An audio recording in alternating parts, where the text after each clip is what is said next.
Hey listeners, this is the 80,000 Hours podcast, the show about the world's most pressing problems and how you can use your career to solve them. I'm Rob Wiblin, Director of Research at 80,000 Hours. I found today's episode really fun and expect that most subscribers will be interested in it, even if it's not directly related to their career. If you find the conversation entertaining or informative, think about forwarding it to someone with a strong view about the value of education in either direction so they can enjoy it as well. And just a quick reminder that if you're in Australia or the Netherlands and want to go to a local effective altruism conference this year, you'll need to apply to go soon at eaglobal.org. Here's Brian. Today, I'm speaking with Brian Kaplan. Brian is a professor of economics at George Mason University and a blogger for EconLog. He's the author of The Case Against Education, Why the Education System is a Waste of Time and Money, Selfish Reasons to Have More Kids, Why Being a Great Parent is Less Work and More Fun Than You Think, and The Myth of the Rational Voter, Why Democracies Choose Bad Policies. He's been published in more newspapers and magazines than I can be bothered to name. He earned his BA in economics from UC Berkeley and got a PhD in economics from Princeton, though I guess he's going to tell us that doesn't matter too much. Yes and no. Will Wilkinson described him as playful, ebullient, kind, sportingly argumentative, and dressed unfashionably for comfort. So thanks for coming on the podcast, Brian. Great to be here again. So we plan to talk about the implications of your work for listeners' career plans and an essay you wrote a while back about the risk of global totalitarianism. But first, what is the core argument that you make in The Case Against Education? Core argument is that a lot of the payoff from education comes not from learning useful skills in school, but rather just from showing off, from convincing employers that you're worthwhile, basically jumping through hoops and getting lots of stickers on your forehead. And while selfishly speaking, it doesn't really make very much difference why exactly your education pays, but from a social point of view or from an effective altruism point of view, it matters tremendously. Because if you go to school, if you are actually learning how to do new productive things, then your gain is society's gain. But if what you're doing is looking better than other people, then your gain is really the rest of society's loss. And essentially, I just go through the case for why it seems like so much of education is signaling, and then try to recalculate what is the social return to education versus the selfish return once we have factored in this new theory of what the mechanism is. What alternate theory, not really new. Right. And so what are the top few pieces of supporting evidence for this signaling theory of education? Yeah, so ultimately I just start with the curriculum and just go back to all the classes you've taken and just ask yourself, when do you use this stuff in real life, if ever? And again, there's just so many courses where I think like almost everyone, when they aren't trying to defend a theory they are supposed to believe, they just admit, yeah, I studied a ton of stuff that not only never happened to come up, but was foreseeably ultra unlikely to ever come up. And you know what? It didn't. Like trigonometry. All right, you spend a year studying trigonometry, and if you ever dare to raise your hand and say, when are we going to use this in real life, you get a sneer from the teacher, oh, you'll see. And I ask people, well, have you seen? How much is real life really about trigonometry? And well, yeah, I guess it's not at all for almost anybody. Right. So, just looking at the curriculum and just, going through it and just seeing how much of the coursework that you've done, just very foreseeably, you're never going to use again in real life. Looking at college majors also, just seeing how many of them seem to be tied to almost no job other than being a teacher of that very subject. So, that's really where I start. Then there's a lot of just observations that people have from their time in school. Things like, it seems like people are much more focused on getting good grades than actually learning anything. Right. So how many times have you deliberately sought out the easy A, the teacher who goes and will give you an A in exchange for doing no work and learning nothing? It seems like students are very interested in tracking those people down. Very unusual that someone says, I'll only take him if he teaches a ton of useful material. Right. One fun piece of support for this. So on the Rate My Professor website, at least in the past, they'd have a rating for easiness, but no rating for job relevance. Right? And it's like, wow, it seems like people seem a lot more interested in the easiness than the job relevance. Also, like another primordial fact is that if you want to get the best education in the world for free, you can. Just say, suppose you think it's Princeton. Just move to Princeton and start attending classes unofficially. Don't enroll, don't pay any money, and just start learning. And you'll see there's almost no effort made to prevent people from getting a Princeton education for free.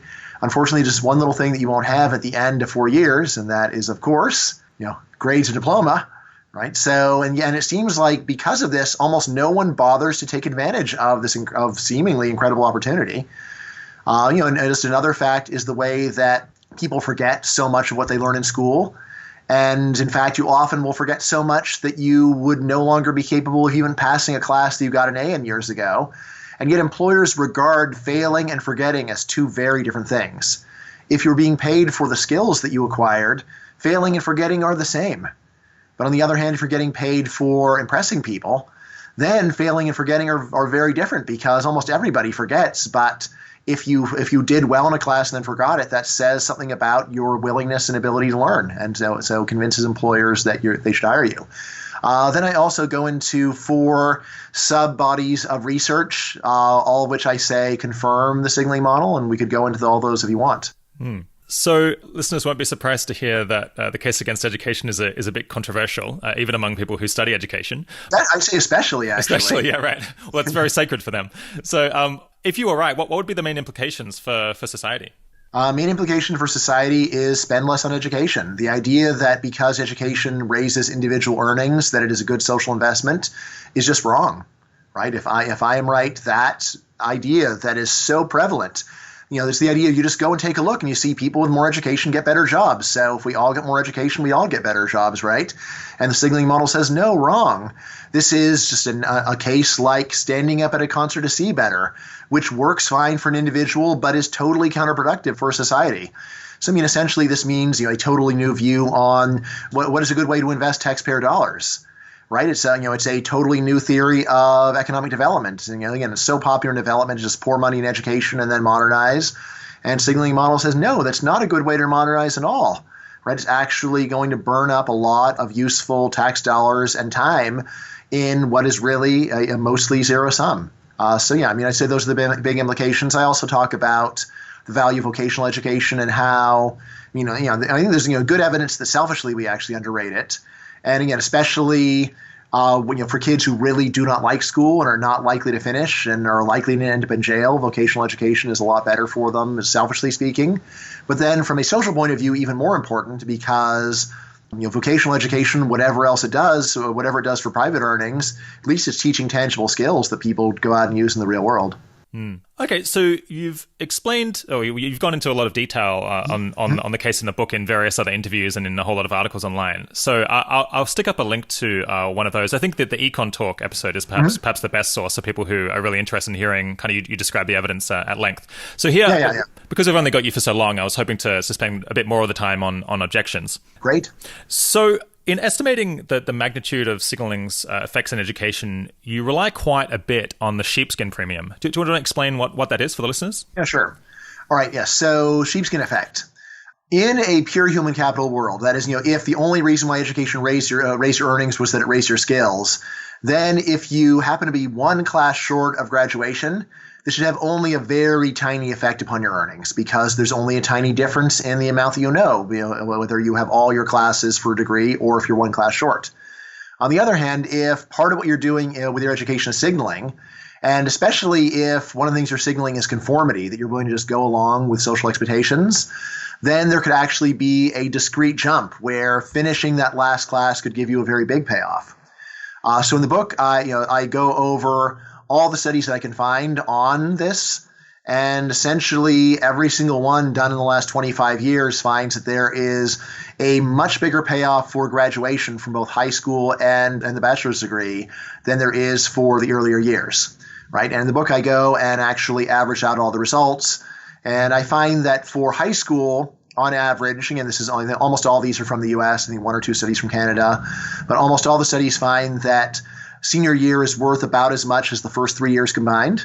And then for college, and that's in percentage terms, so it's even bigger than it seems. And then for college in percentage terms, looks like finishing senior year is worth about twice as much as the first 3 years combined, which is, again, a very, very large difference. So that seems like pretty good evidence on its face that that signaling is a large fraction of what's going on. And I certainly don't disagree that signaling is an important function that education provides. But I can't help but feel that there's something not entirely convincing about that specific number that's generated by just saying, well, the sheepskin effect is signaling and the rest mostly isn't, or at least partially isn't. So it seems like you end up comparing someone who kind of just graduates against someone who drops out just before graduation to estimate this like premium from that final year or from getting the piece of paper, which is where the term sheepskin comes from, because originally diplomas were printed on sheepskins. Yes. So your animal rights people may not be happy, but I have nothing to do with this. Not my fault. usually not printed on sheep anymore, I imagine. Yes, but yes. Two things that occur to me is, won't the sample of people who drop out just before graduating be fairly small, making kind of the estimate of incomes of people who dropped out at the last minute kind of imprecise? And also, isn't kind of the group that drops out just before the final class or before starting their final year kind of an odd group, right? Because that they were so close to getting this enormous reward and they decided not to. So possibly they got sick, possibly there was like serious problems in their life that prevented them from graduating. Or even if not, I mean, at that point they're signaling that despite the enormous amount of money that they might expect to make by graduating, they decided not to do it, which suggests perhaps a lack of conscientiousness or poor judgment on their part. And so perhaps that's what employers are looking at when they say, well, you did 3 years, really? And then you stopped? What is wrong with you? Right. Although, so I guess there's a few things that are getting packaged together. So one thing is that as you might expect, people have tried putting in different controls for ability to see whether it's just that the abler people finish. And out of the studies that do this, usually what they find is that controlling for ability reduces both the graduation gain and the annual gain. But if you think of the sheepskin effect as basically the ratio of those two, then the ratio seems very stable, actually, to at least the big, the main ability control they actually use is measures of intelligence, although that's also the main one that actually seems to make a difference when you're doing the estimate. So, I mean, again, you could back away and say, well, there's just some unmeasured thing that we just don't have any measure for, and that would destroy the result. And again, honestly, for all observational econometrics, you can never rule that out. But I think it is fair to say that, look, the main thing that we know works doesn't change the result at all. So, the idea that this is all artifactual, or even primarily artifactual, seems hard to believe. Now, again, it seemed like you were actually sort of moving into a specific signaling story, which, I think actually makes sense, which is that, what do employers think about someone who does 3 years and then gives up? And they think, my God, what's wrong with you that you would do this? Right. Although, again, I think that this is just, you can just flip it around and they say when someone does graduate, they say, look at what's right with this person. So, it seems that in terms of it just being quantitatively wrong, I don't see why that comparison is off. I mean, again, it's just sort of saying, how much of a difference do people see between the 3-year and the 4-year person in terms not of what they have, of the skills they've acquired, but in terms of what kind of person that they are. So that is still a signaling story, but it's a signaling story in which the sheepskin effect perhaps exaggerates the impact of graduation relative to learning, I think, because the group that's just short of graduating is peculiar in this particular way. Okay. So now the other thing is that usually what I'm actually doing, because most studies don't actually give you return per year. They don't say freshman return, sophomore, junior, senior. Usually what they'll do is they'll give you a sheepskin and they'll give you annual. So we're not basing this comparison upon just graduators versus people who do 3 years. It's based upon graduators versus people who do 0, 1, 0, 2, or 3 years. I see. And basically you're lumping the 1, 2, and 3 year people all together into one category. So it's not nearly as heavily selected. There are a few papers that actually do exactly what you're talking about. And those actually find that every year has its own return. So, every year is special. And again, senior year is still by far the most special. And then actually there's a paper or two that finds that freshman year is special. It's like the second most important year. And basically this is, you think of this as the signal between someone who at least tries to do a year and someone who doesn't. I thought that could be bad, that yes, going to university for 1 year and then dropping out might look worse than someone who just tries to do something else and doesn't even try and fail. So, at least in modern U.S., I think the stigma against someone who doesn't even try college is pretty great. So that makes sense to me. And the second year, so, and the third year then is the one that's normally found to be worthless. And again, I think that is, you're right. That's a small number of people, maybe 3% of the population, something like that. But it's a small number of people that is operating under a very negative stigma where they do a whole extra year. And then employers are so baffled by this decision to give up that it seems that third year pays zip. But again, most studies don't actually break it down with that level of granularity. And so the comparisons that I'm reporting are essentially ones that compare people of 1, 2, or 3 years to people who actually finish. So it's not so sensitive to just those people with exactly 3 years. I see. So you're saying you could look at the annual gain from doing the first, second, and third years and kind of average those, Yes. and then exactly, and that's what most people actually do. Okay. I mean, right. really, what most people do, like if you want to get econometric about it, what most people do is there is regression of earnings on years of education completed and degree completion. And you just have those two things separate. And so that means that in percentage terms, every year is automatically the same. But then since we have a special variable for degree, then we can get a bonus or a bump. And of course, turns out for college especially, the bump seems to be almost the whole thing. Okay, well that would deal pretty well with my objection. I mean, do you find it surprising that these ability controls don't turn up anything peculiar about the people dropping out in third year? Right. Well, let's see. I mean, so the main thing to remember is just that even today, strange as it seems, there aren't really good ability controls for non-cognitive ability. So, there's a lot of different pieces of evidence that employers really value some kind of character or attitude, but none of the measures of character or attitude that are commonly used seem to be very good at predicting anything. And this is one where you can either... What about the marshmallow test? I've heard that one's predictive, but I wonder whether that really is. Hardly anyone's been given the marshmallow test. I see. Okay. So that's it can't really be commonly used. I mean, honestly, I actually, for the book, I did try tracking down studies that supposedly use the marshmallow test for predicting income, and my memory is I couldn't actually find them. And in the end, I'm like, was this like vaporware or what is this stuff? Yeah, I've heard that it's a bit of a myth actually, but I haven't looked into it very well. Yes, so there's something being used for the marshmallow test being used for, but my memory, at least, I could be wrong, is that I couldn't find a single study that actually used the marshmallow test to predict income. Yeah, I'll do a quick Google after this, and we can put up a link to a study if we can find it, or otherwise a debunking if it doesn't exist. That's worthwhile. I mean, I had a graduate student who actually, a chapter in his dissertation, he had a very clever new measure of character. And what he did is he got a big data set, and then he used the percentage of questions that the respondent didn't answer as a measure of their conscientiousness. On the theory that a conscientious person fills out every single question, and then the lazy person just goes yada yada yada. And he found that this measure was quite predictive for some health measures and accidents and things, but then it still didn't work for income. So I don't know. It seemed like it could have been. I mean, what was really neat about this dissertation was that every data set you can add a measure of non-responses. So what he found is there is a secret measure of conscientiousness contained in every known data set. And all you need to do is just revisualize what it's saying instead of looking at non-responses as lack of evidence, treat it as evidence. Interesting. And so it was a really cool idea, which works for some stuff, but again, doesn't really work for what we're looking at, unfortunately. I mean, ultimately, I can't believe attitude and character aren't really important in the labor market, but no common measures seems to be very good, and then I don't know what to make of that. But I was going to say people who fill out a survey that doesn't really offer any advantage to them, maybe they're signaling that they're just too compliant, or they're not independent or rebellious enough, and maybe that's lowering their income. It's possible it's picking up an ambiguously good aspect of the character. Yeah, I mean, so you could tell the story both ways. If employers find out about the people that do what they're told and then compete for those people, then they can make a lot of money. Just someone who is a backtalker, you might think that this would lead them to get to do better, but then once people find out you're a backtalker, maybe they just want to get rid of you. So yeah. So it sounds like you're dissing the ability controls that you kind of had to rely on, or you were forced to rely on in the book. I mean, you're someone who's very admirable because you're willing to kind of venture out and say something about areas where the evidence isn't that good, just make your best guess. Yeah. But is this one possible area where you could be getting the wrong result because the evidence isn't so great? Well, so it's possible. I mean, of course, this is good. If we could find the magic bullet measure of character or attitude that does work.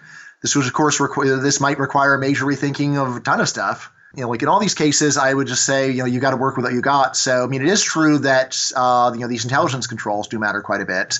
And then, there's a few other controls that seem to matter marginally. My main answer to this is just that if the intelligence controls, these are the abilities where we know that there are other quicker ways of assessing them than just education.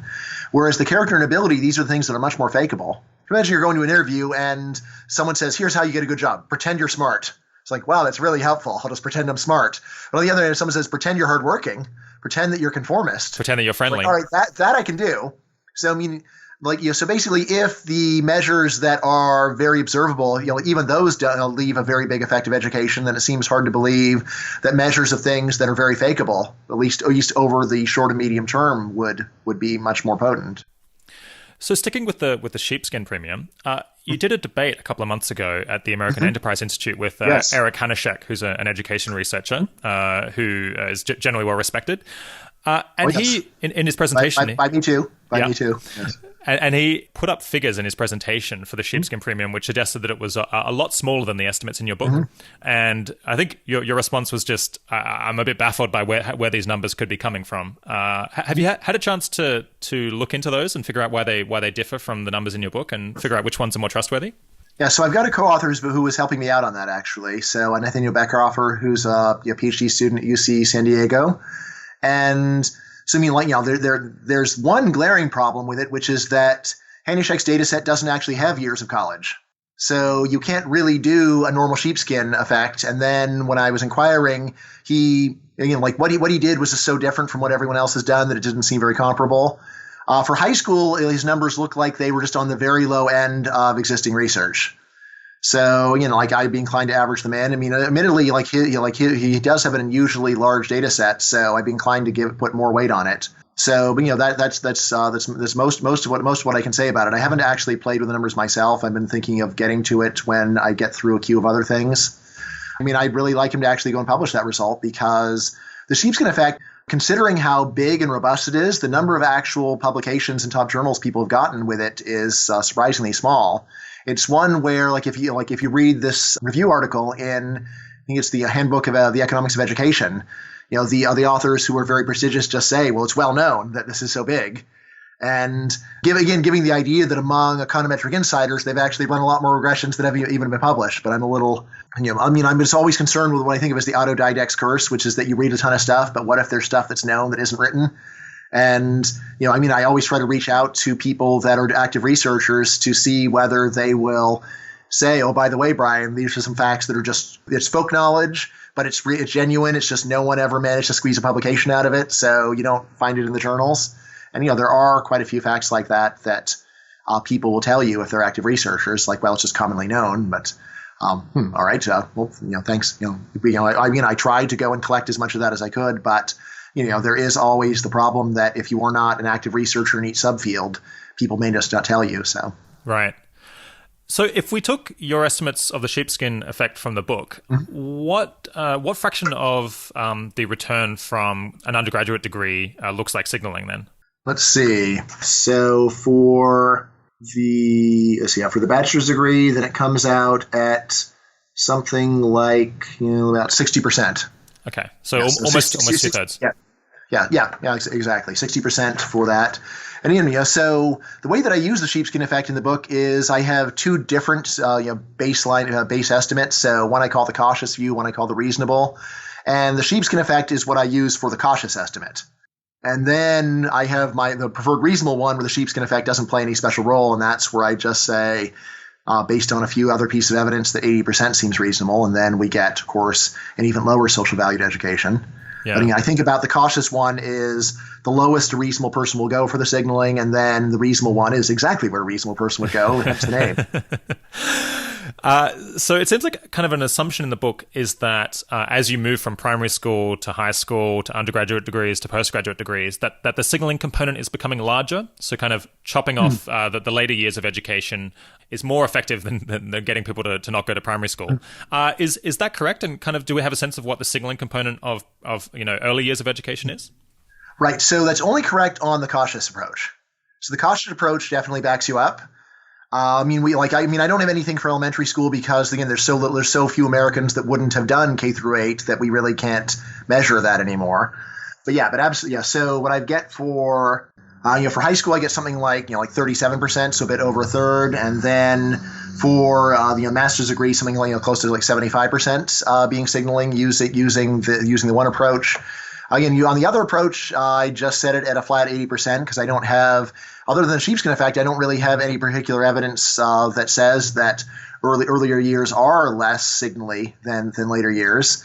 And again, I will say that as a parent of 4 kids who have been in the K through 12 system, I very much inclines me to see tons of signaling there because there's so much of the day is spent on stuff that is so non-academic and just seems so unlikely to ever yield any actual career fruit.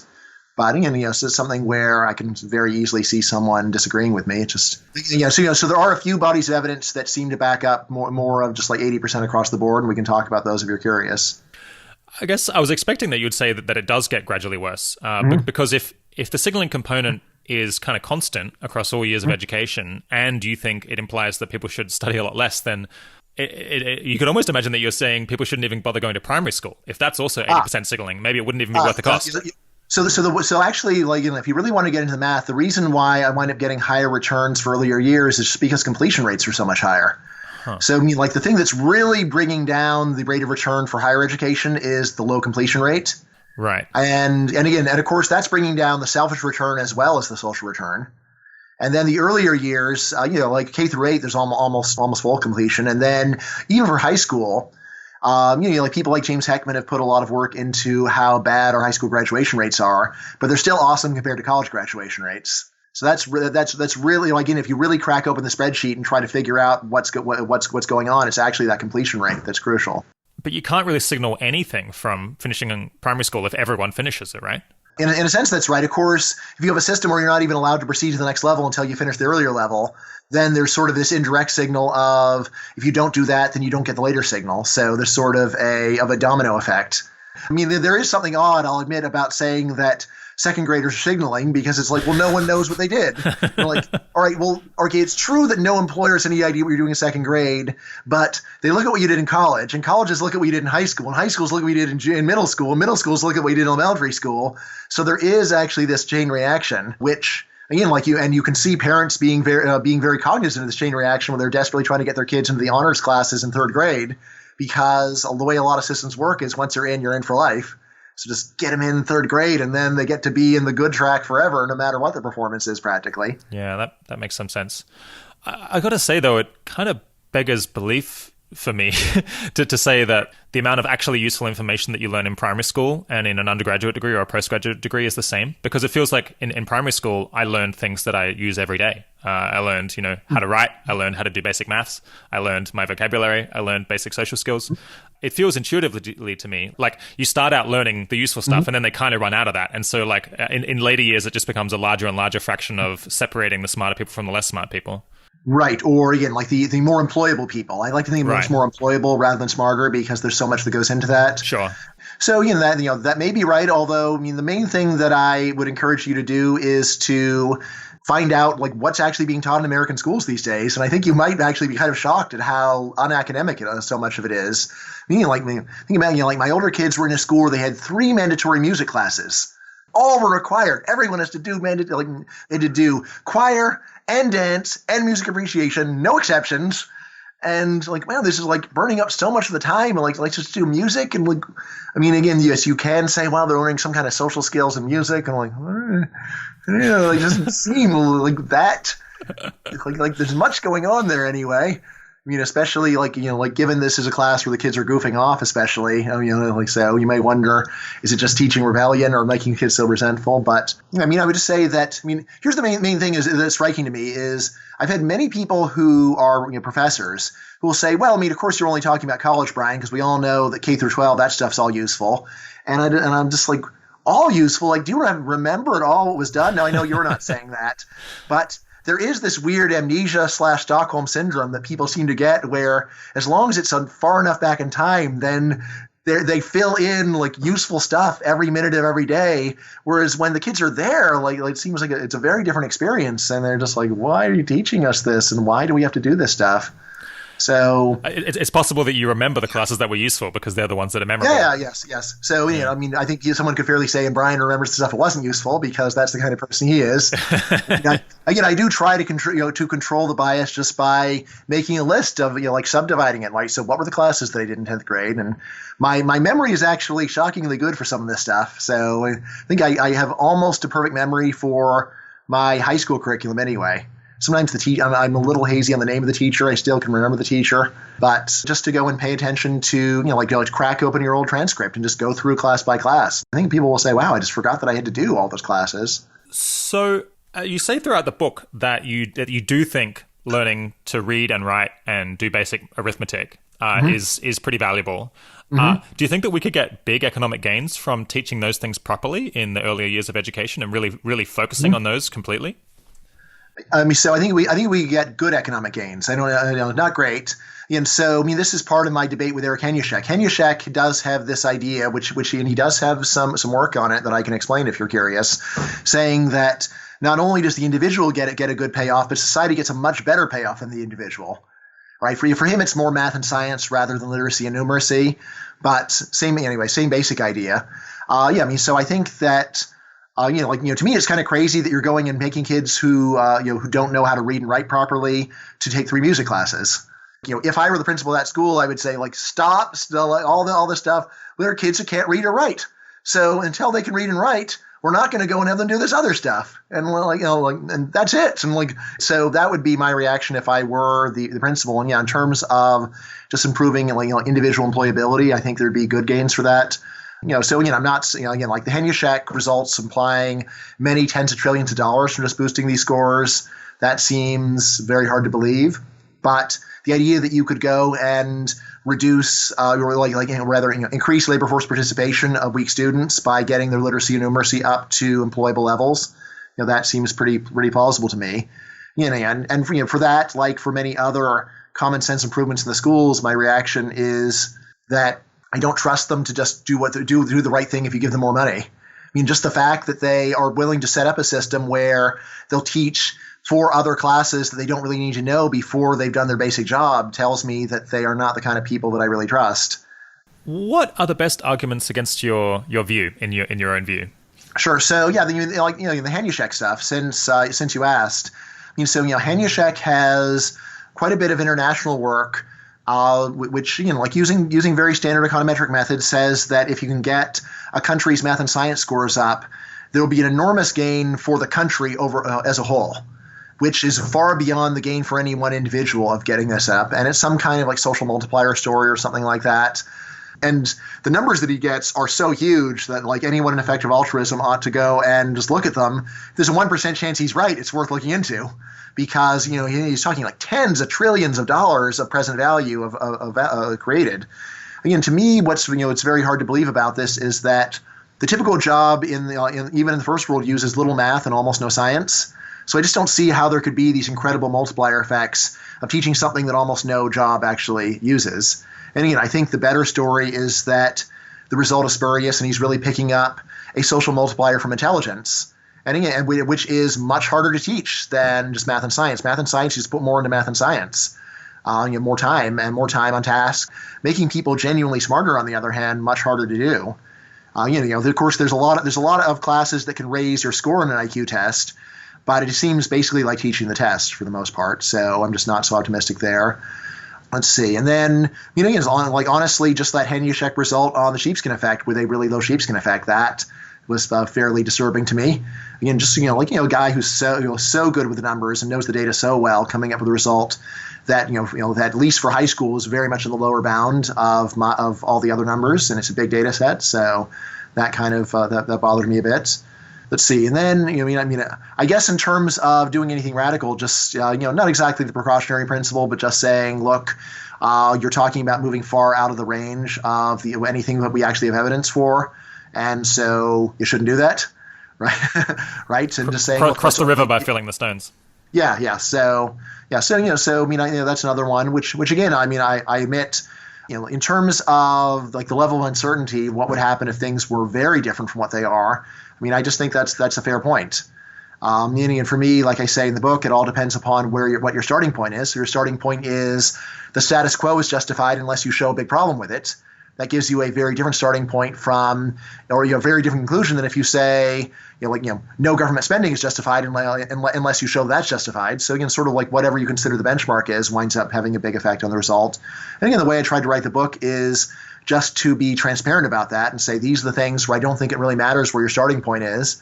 And I say these are some other results where it matters very much. And here's my starting point. So this is where I end up. But if you have a different one, you're going to end up with a different conclusion. So after reading the book, I spent a bunch of time looking for rebuttals to your view, basically. Mm-hmm. And it does seem like there's a lot of people who disagree with you, but I couldn't find almost any very sophisticated engagement with the claims that you're making and the empirical evidence that you're delivering. I think one thing that I do agree with is what you were just saying, that it's a lot easier to make the case that we should stop increasing the amount of education or reduce it slightly than to embrace some of the more radical ideas that you have in the book.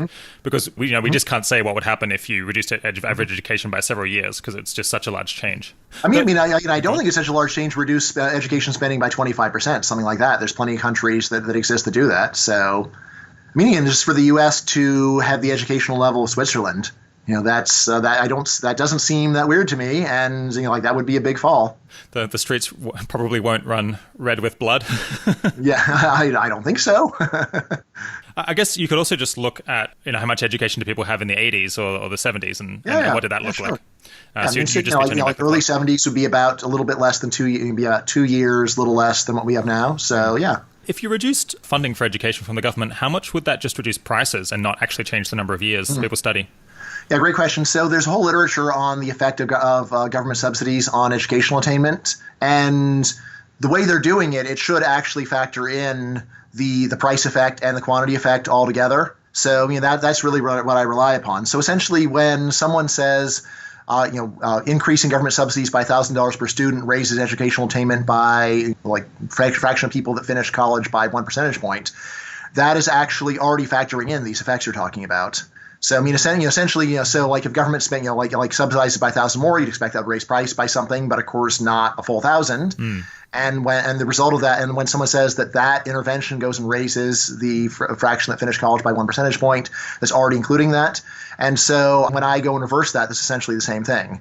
So in terms of how much would it fall, then again, it's already factored in. It is true that when people are doing the thought experiment of then it wouldn't be affordable anymore, and it's a separate issue, then it's better on those grounds, right? So it means that the price is going down, and then the quantity quantity is going down. But at the same time, if you're someone that wants to get the education anyway, still cheaper. But yeah, so this existing approach, I think, is already handling that.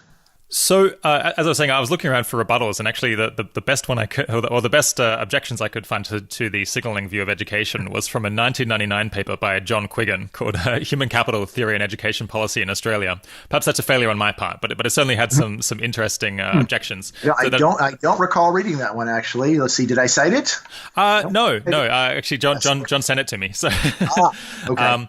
But I think what did he say? I think you'll be familiar with a lot of the ideas in there. So, one is he says if the signal about learning is imperfect, then all else equal, students will underinvest in education since they're unable to provide a fully informative signal of their achievement to employers or their actual education to employers.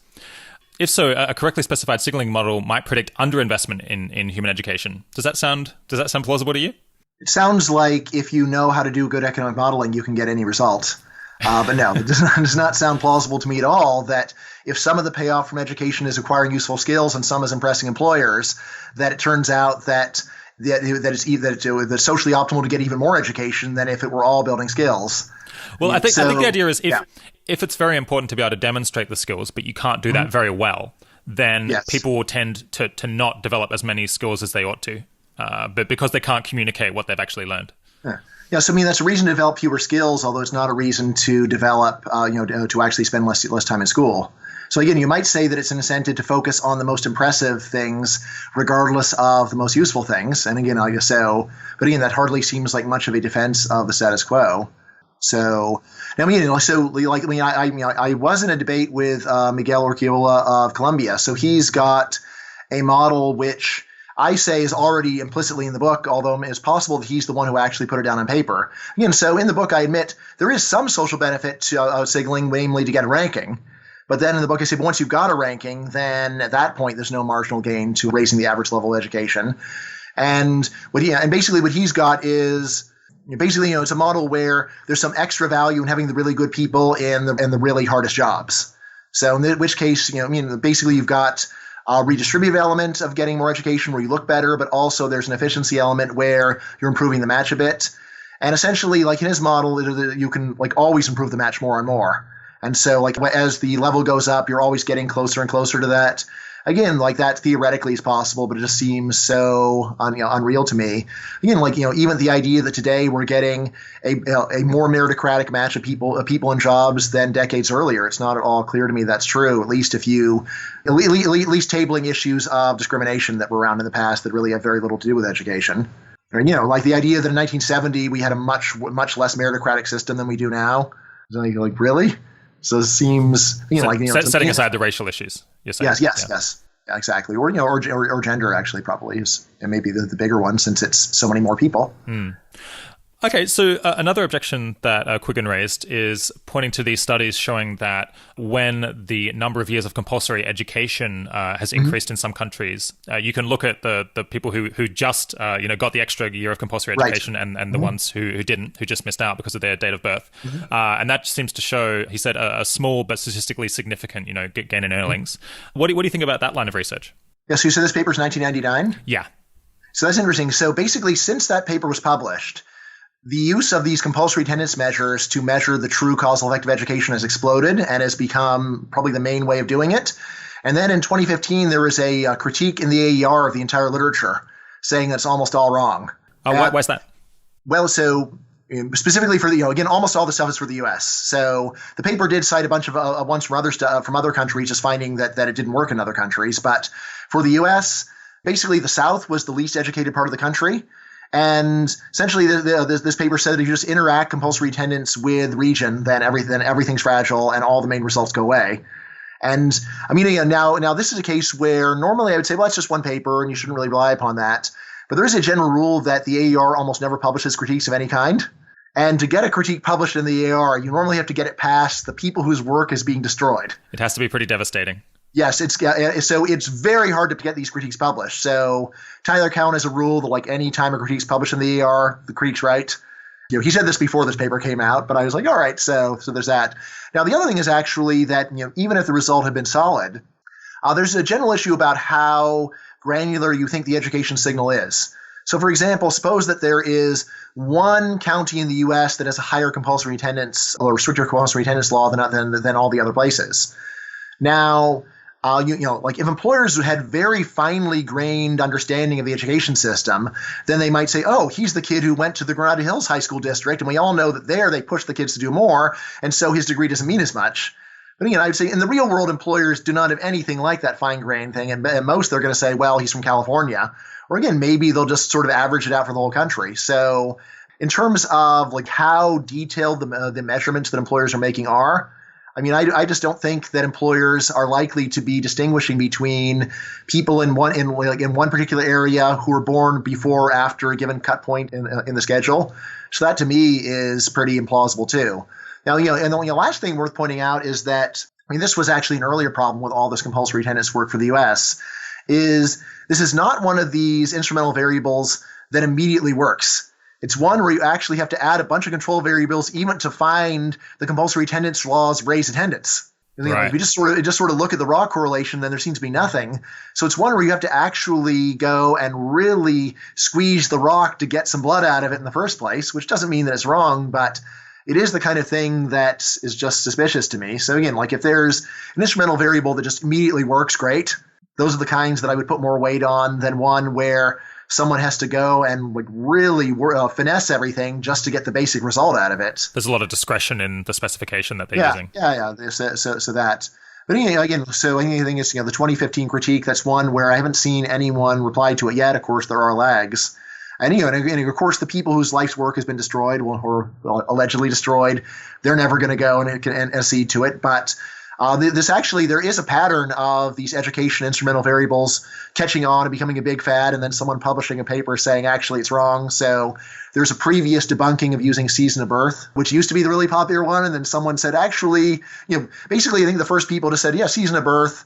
Like we all know a priori that there'd be no pattern to season of birth based upon socioeconomic status or other stuff. And then someone came along and said, there is. So rich people like to have babies in one season more than others compared to other people. Like, yeah.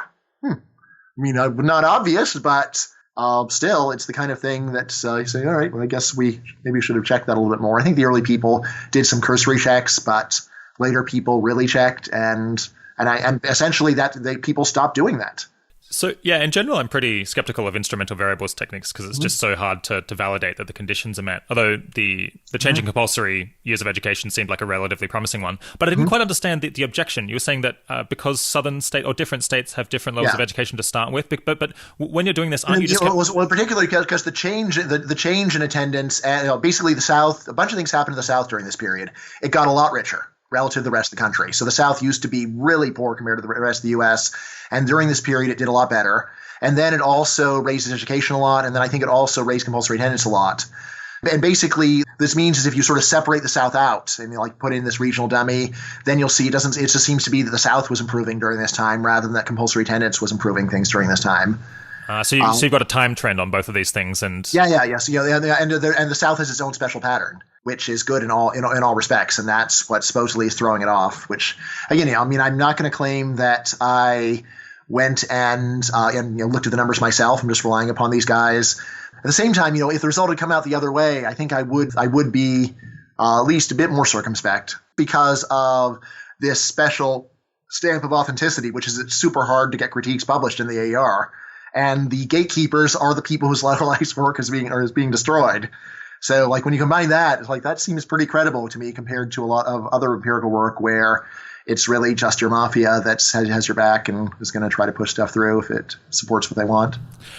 So here's another objection from Quiggin. He points out that in the signaling model, a student from a bad or poorly resourced system should be offered a higher wage than a student from a good system with the same measured level of performance, since the implied ability level of the first student is higher. And then he refers to two papers that say, in fact, the opposite is true. What do you think of that? Yeah, so again, there's the granularity issue again. Do employers know what your school district is? Now, there is a related result, which is very well known and quite strong, which is that there seems to be a higher rate of return to education for blacks than whites, which very much fits in with the signaling model. I did never mention that in the book because actually I'm not even sure why I didn't mention it. Probably I just felt like I'd have to go and add multiple big sections on. But again, notice it's much easier to tell if someone is black than that they come from a bad school district, which is one where a lot of employers might not like what I'm going to go and look at the quality of everybody's school district before I decide who we're going to give an interview to. That this gets in the way of the desire to put applications in the trash as quickly as possible. But on the other hand, it really does look like the percentage increase in your earnings you get from another year of education is higher if you're black, which very much does fit with I start off with a negative assumption, but then you do something that looks good.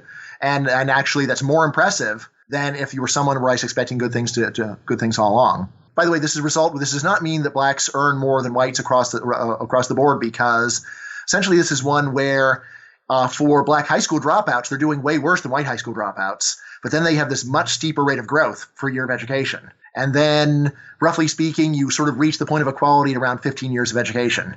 So yeah, if you're a black college graduate, then you do out-earn white college graduates. At least controlling for some other stuff. So yeah, that's very interesting. Yes.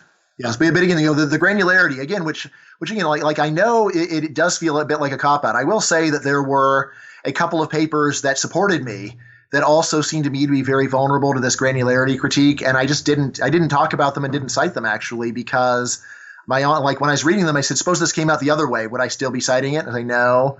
Well, then I shouldn't. It wouldn't be honest for me to go and cite it as support for me, given that the method would not have been convincing to me at all if it came out the other way.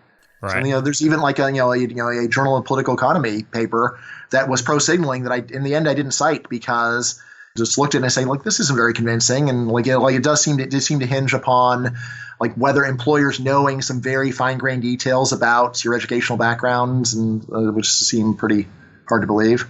One of the main concerns I had with your argument was that I thought that defunding education would be bad for low-income students who, are quite capable. But you argue that in the long run, it wouldn't be, which is quite counterintuitive, and I'm not entirely sure that I'm convinced. So can you explain your argument there? Yeah, so the argument just begins with an observation. So when would you rather be a high school dropout looking for a job, today or 1950? Right? And saying so today there's a very harsh stigma against a high school dropout, so you're very limited. In 1950, there would have been a lot of good people that did not finish high school, and so the stigma would have been a lot less. And we can see this in the kinds of jobs that you could get as a high school dropout back in those days. It would not have been impossible to be a secretary at a high school dropout in 1950, far from it. And many other jobs that would be middle-income jobs would have still been open to you. So what I say is when we're thinking about the effects on the disadvantaged, you shouldn't just think about how it might be worse for the really talented kid from a poor family. You should think about the average kid from a poor family. And that's one where I say at minimum it's just a lot more complicated because there's a big difference between changing the funding for one individual and changing the funding for a generation. Change the funding for one individual, then your intuition is totally fine. But if you change the funding for a whole generation, it changes the meaning of the education itself. And means that that there are a lot of opportunities that the poor have lost in the modern economy that they can have back again. So that's the basic argument. And again, underlying this is all the research that I cite on credential inflation, the way that for one and the same job you now need more education than you used to. And even just thinking about the people today that from poor families or disadvantaged families that still don't have good credentials. And think, how they, in many ways, they are worse off. They're at a competitive disadvantage that they wouldn't have been at decades ago. This kind of has the perverse implication that it's good for education to not actually show people's ability, because that's one way that rich people can distinguish themselves just by yeah. I mean, is that what we should think? That that the more accurate education is as an indication of how capable someone will be in a job, that we should be unhappy about that? Well, there's an equity and there's an efficiency part here. So if you think, as I think is very true, that there are some jobs where you really want capable people on. So, you want capable people building the bridges. It's not pure redistribution that they get those jobs. They actually are saving lives by being good. Then, by having a better way of locating those people, then that's a social gain, and not just for the engineers, social gain for everyone who crosses bridges. But at the same time, it does mean that the stigma against people that lack the credentials does get worse. So, if you think about, the late 19th century, there's a lot of very successful people who had virtually no formal education, right? And, and in terms of who would you rather be, what system would you rather be in? If you are, a high ability person, then the modern system seems better, right? Because you, first of all, things work better, and you also get rewarded for your talent. On the other hand, if you're low ability, then it's a little bit less clear because maybe things only work a little bit better. But at the same time, there's a harsh stigma, right? Now, then sort of, the scenario you were kind of talking about, imagine one where all that your education said about you were that you had money and didn't say anything about your ability. In that case, there'd really be no reason for employers to worry about it, right? So, it would reduce the incentive just to go to school just to show off. There might still be a lot of incentive to go there to impress other rich people or mingle with other rich people. And again, if you think about it more, you realize, well, there's money in that too, right? So in the book, I have a detailed section on the marital payoffs for education, where, and honestly, when people ask, so is it really worth sending your kid to a fancy school? I'll say, well, is your kid ever going to get married? And it's well, probably. Well, then probably yes, because the fancy school puts them into the elite dating pool. And let's see, I think, was it you or someone else that was recently quoting Robin Hanson on this? I think it was you, actually. Was it you that was quoting this? Yeah, so this is this great quote that I actually got from your book, which is don't... Okay. So it's actually from Robin, and Robin himself said he got it from it's folk wisdom. Yeah, it's don't marry for money, go where the rich people are and marry for love. Yeah, so I think this is one of the best reasons to send your kid to an elite school, and there's one or two papers that actually do find this, that even though you're unlikely to find your spouse when you're at school, it just causes the social segregation where you get to be in the elite dating pool. And, you say, well, the fact that the spouse has money doesn't mean they're going to be happy. It's well, doesn't mean they're going to be sad. So, it seems like a good thing, selfishly speaking, although, of course, this is, effective altruists may deplore that people are deliberately putting all this effort in just to meeting other rich people. But depending upon your view about whether you need to be an effective altruist every minute of every day, or whether it's just something that you do for your 10% tithe or what. Okay, I'll put up a link to a meta-analysis showing that 1 year of education raises measured IQ by 1 to 5 points. What do you think of that kind of line of research? Yeah, so main thing to understand is that paper is not at all out of line with earlier work. That paper came out after my book was already in the can, but I relied upon an earlier meta-analysis by Steve Ceci, where he found a causal effect of 1 to 3 points rather than 1 to 5. So assuming there is a difference, but again it's a modest difference. So it's very well understood actually that there seems to be this causal effect of education on IQ scores. What's nice about the CC paper is that after establishing that that this result is very solid, and again, this is using a bunch of different quasi-experimental methodologies, so it's not just doing the dumb thing, it's really trying to crack the nut of causality open, but then says, there are 2 big problems with the interpretation of this. So one of them, CC says, is that a lot of education is in fact just teaching the test. And you may say, you can't teach them an IQ test. And it's yeah, well, that's what you might say if you've never taken an IQ test or you don't remember what's on them. But there's a lot of IQ tests that have very factual information, like who wrote Hamlet, what's the longest river in Africa. Stuff like that appears on bona fide IQ tests, right? And so when you realize that, it's so does learning a bunch of rivers lengths and authors of books, does that make you genuinely smarter? It doesn't seem like it. I mean, it's something where all else equal, you think smart people would know more of these answers, and yet if you were to go and pour on the effort to teach the stuff, you would think you're just giving them extra factual information without really making them smarter, right? And then even for something like Raven's progressive matrices, where you're just working with geometric puzzles, kids in school do geometric puzzles. And in the book, I point out there's a big literature on practice effects. Practice works. In fact, when I got a chance to finally meet Steve Ceci, one of my favorite question to ask him is there any known test ever that people cannot improve at through practice? And if you know anything about Steve Ceci, he was one of the best read researchers in the history of research. He's just a voracious and incredible reader. He writes, one of his main products are these incredible meta-analyses and literature reviews.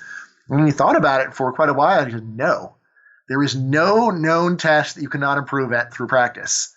So that's one of my main replies to this. The gains are real but hollow, where you are improving the measurement, but not the thing that you are ultimately trying to measure, right? Which again, the most obvious case about this is, I know a way to make everyone smarter than Einstein, which is just give everyone the answer key. All right, so everyone knows that's ridiculous, and there's some sense that if you directly teach the test, that doesn't really make you smarter either. The SAT prep classes make the country smarter.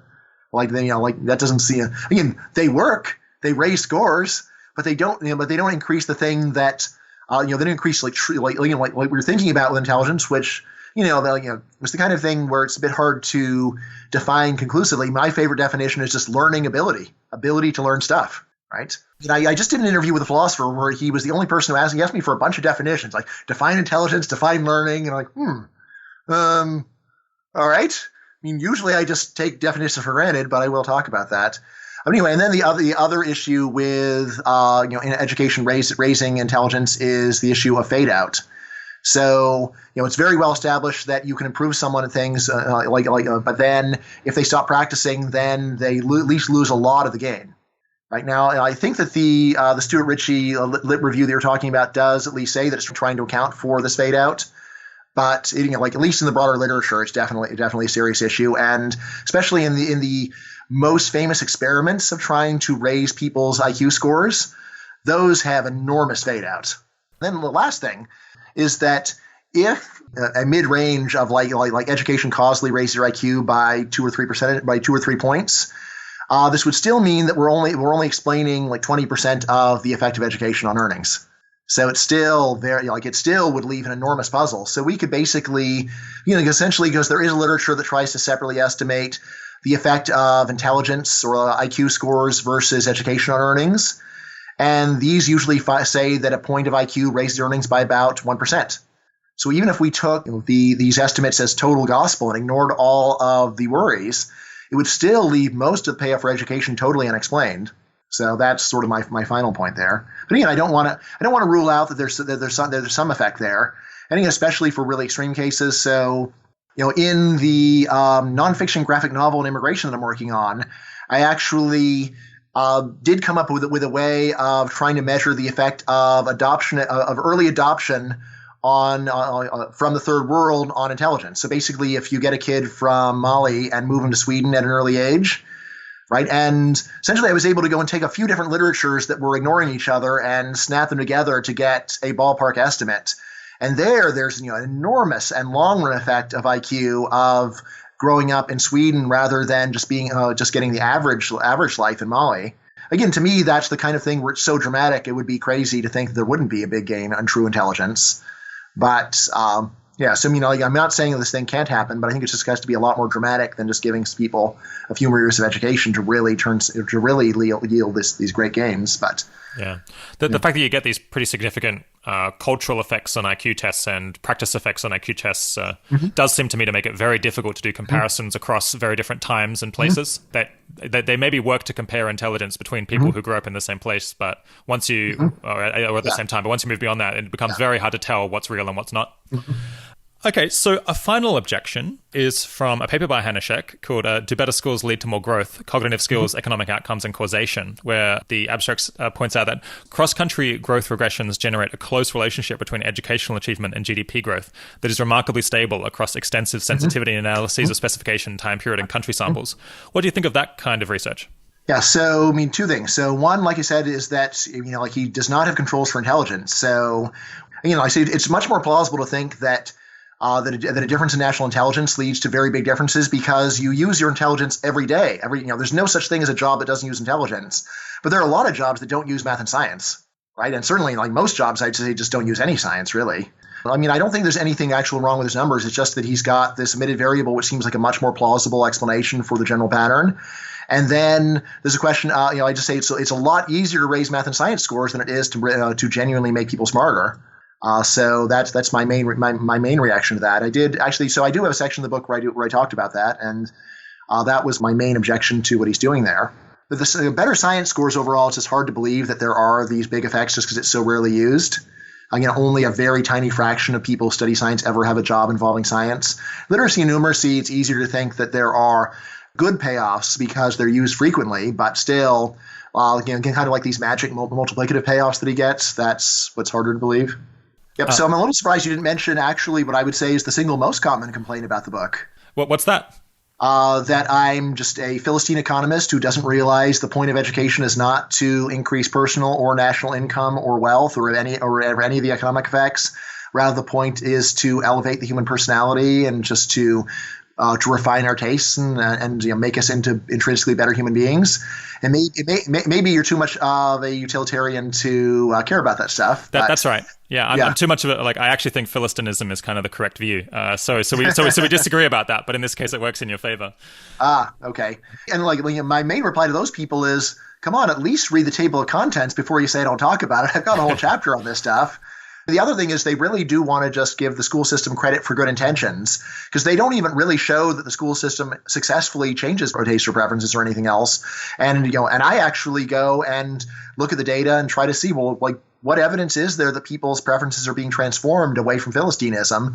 And there just isn't much sign that it's really happening. So, it does seem to me that a lot of people just want to give the schools credit for what they say they're trying to do rather than what they accomplish, which I think almost any effective altruist should agree is a crummy way of giving an institution credit for anything. Yeah, I found your chapter on that pretty persuasive. Almost, I'm not too worried about whether people, love the opera, but you persuaded me pretty much that education isn't making people like the opera, even if that was its goal. Yeah. Oh, one thing that was really quite remarkable that I was very surprised by was the finding that number of years of education doesn't change their political views very much, doesn't make them more liberal or left-wing. I almost can't believe that because it's so counterintuitive. Right. So that's one where it's important to distinguish between overall liberalism and conservatism versus issue-specific views, and that's what I do in that section. One thing to know is this is averaging over decades of data. So it may be that the world is changing. It could be that it used to be that education made people more conservative and now makes them more liberal, and we're averaging out these effects. Although it should also make you wonder about what the effect in the future will be, because if it's changed once, maybe it could change again. So there's that. But the other thing is, if you go and break it down by views on issues, then you do see these effects on effects of education on specific issue views. In particular, it does seem that more years of education makes people more socially liberal and economically conservative. You would like that, wouldn't you? Yeah. Actually. So to me, that sounds good, and that fits in with my earlier book, The Myth of Rational Voter, where I find a lot of stuff consistent with that. but like that pattern is itself and is by itself so odd because there's so few college professors who want to cause that. Again, I want to cause that, but there are very few professors on campus that want to cause a combination of more social liberalism and more economic conservatism, which then does make you start wondering, well, what is the mechanism that is driving this if it's not the professors enlightening / brainwashing the students? And that's where I say the best story is probably peer effects. And then I go on to this general issue of, well, if school does change people via peer effects, then the social effect and the private effect are very different, right? Again, I think about the last election where you might say, well, college graduates way less likely to vote for Trump. That's good. It's like, yeah, but maybe that's because all the people that would be disinclined to like Trump all hang out together physically in college and socially outside of college. And they have basically socially segregated themselves from all the other people. And now they no longer influence those people. And those people then influence each other in a pro-Trump direction. So the net effect is actually quite unclear. Meaning, like think about this as a philanthropist. Suppose you wanted to go and promote effective altruism. Would you want to go and create one special school of effective altruism where you draw all the best EA people together in one department? And it's like, well, if we did that, then this would mean that nowhere else had any EA people around to go and talk about and introduce people to the ideas. And maybe actually it would be bad for effective altruism to concentrate them all in a place where you could get an awesome peer effect there, but you've destroyed the effect of the voices, like the access to effective altruism everywhere else. So again, and to me at least, this is an interesting question about whether there's value in this. And I can see scenarios where there is a value to concentrating people, but at minimum, it's just not at all clear that it's worthwhile at all to do that. And maybe what you want to do is spread basically so put a little bit of your ideas everywhere. Maybe that's the best thing to help your ideas. Just returning to the cross-country growth regressions, isn't it possible that although most people don't use their maths and science education, a small number of geniuses do, and they manage to drive up the country growth rate a lot through kind of the innovations that they create and that everyone else copies? Yeah. So that story makes a lot more sense. Of course, I mean, like Hanushek is almost always just looking at like the average results. I think he does have a few specifications where he sort of looks at like 90th percentile and median. Right, and then he winds up saying that each is important. So I think that is probably one of the better ways of saving it. Although here's the thing: is that even out of people who have degrees in STEM, most of them don't use STEM. It's very extreme. The share of people that ever use this stuff, it's not the top 10%. It's maybe not even the top 1%. So there was a U.S. Census thing that just looked at what kinds of jobs do STEM graduates have, and I think the result was that only about 20% of STEM graduates even have STEM jobs. Engineers, about half of engineers have engineering jobs. But still, you really are going and slicing the salami ever thinner. So I guess you can imagine that going and having really good science for like the 0.1% of really innovative people is important, but then using this as a justification for the system we have seems really odd. It might be a justification for like an India Institute of Technology system where you have really well-funded schools for the very best of the best. But again, that's not what the system that we have is about at all.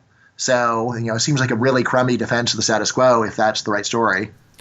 Okay, so let's push on to talking about personal implications from your research. Mm-hmm. So the first one that jumps out at me is that a lot of people try to learn generic skills, or they try to get better at things that they might do in future in an indirect way. A classic one is that parents teach their children to play a musical instrument, hoping that this will make them generally smarter. But another one might be that people they just do writing in general, hoping that this will make them better at their jobs. What's your view of that kind of indirect training? Right. So, like in terms of what is, are you asking what is selfishly best for you, or what is socially best for you to do? Yeah, I'm thinking. So now we're talking to the listeners, and we're hoping to give them some advice on how they can actually do better in their lives. Mm-hmm. Right. But selfishly speaking. Yeah. Yeah. So, right. So, like honestly, where I always start is gaming the system. I don't start with learning because the system doesn't seem very interested in learning. I would just start with, right, so like, well, what do you want to do, and how can you do that with the least suffering to yourself? Basically just like sort of like going through the inventory and finding out which things you can cut corners on and which things you can't cut corners on. So again, some obvious things are, if it's way outside of your major, if you're just doing it for requirement, then just find the easiest person.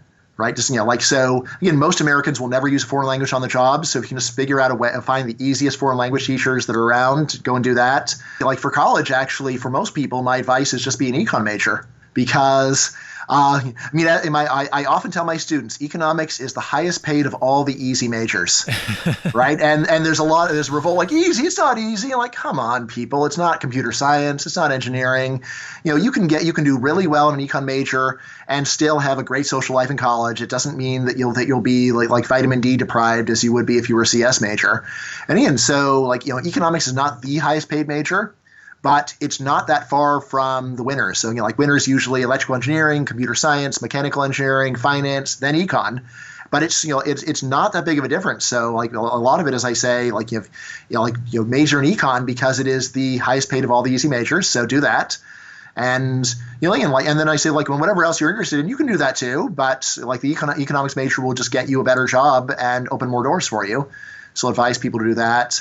Let's see. In terms of other numbers, so general result. This is not primarily me. I'm just reporting what the researchers find. Your major is more important than the selectivity of your school. Better to go to a state school and be an engineering major than to go to Harvard and be a literature major for most purposes, at least for your career purposes. Maybe not for dating purposes. Or marriage purposes, but at least in terms of your career, it seems like this, like a hard major at a low, cheap state school, better deal than going to a private school. Let's see. Then I've also got stuff on is it worth going to an expensive private school? And again, the marriage, improving your marital options, that seems like the best argument for. In terms of just your narrow career, what I wind up saying is, unless they're giving you a lot of scholarship money, probably don't go. Or the only other reason I would consider going to a top school is if you have a special career that's even snobbier than other careers, like say professor.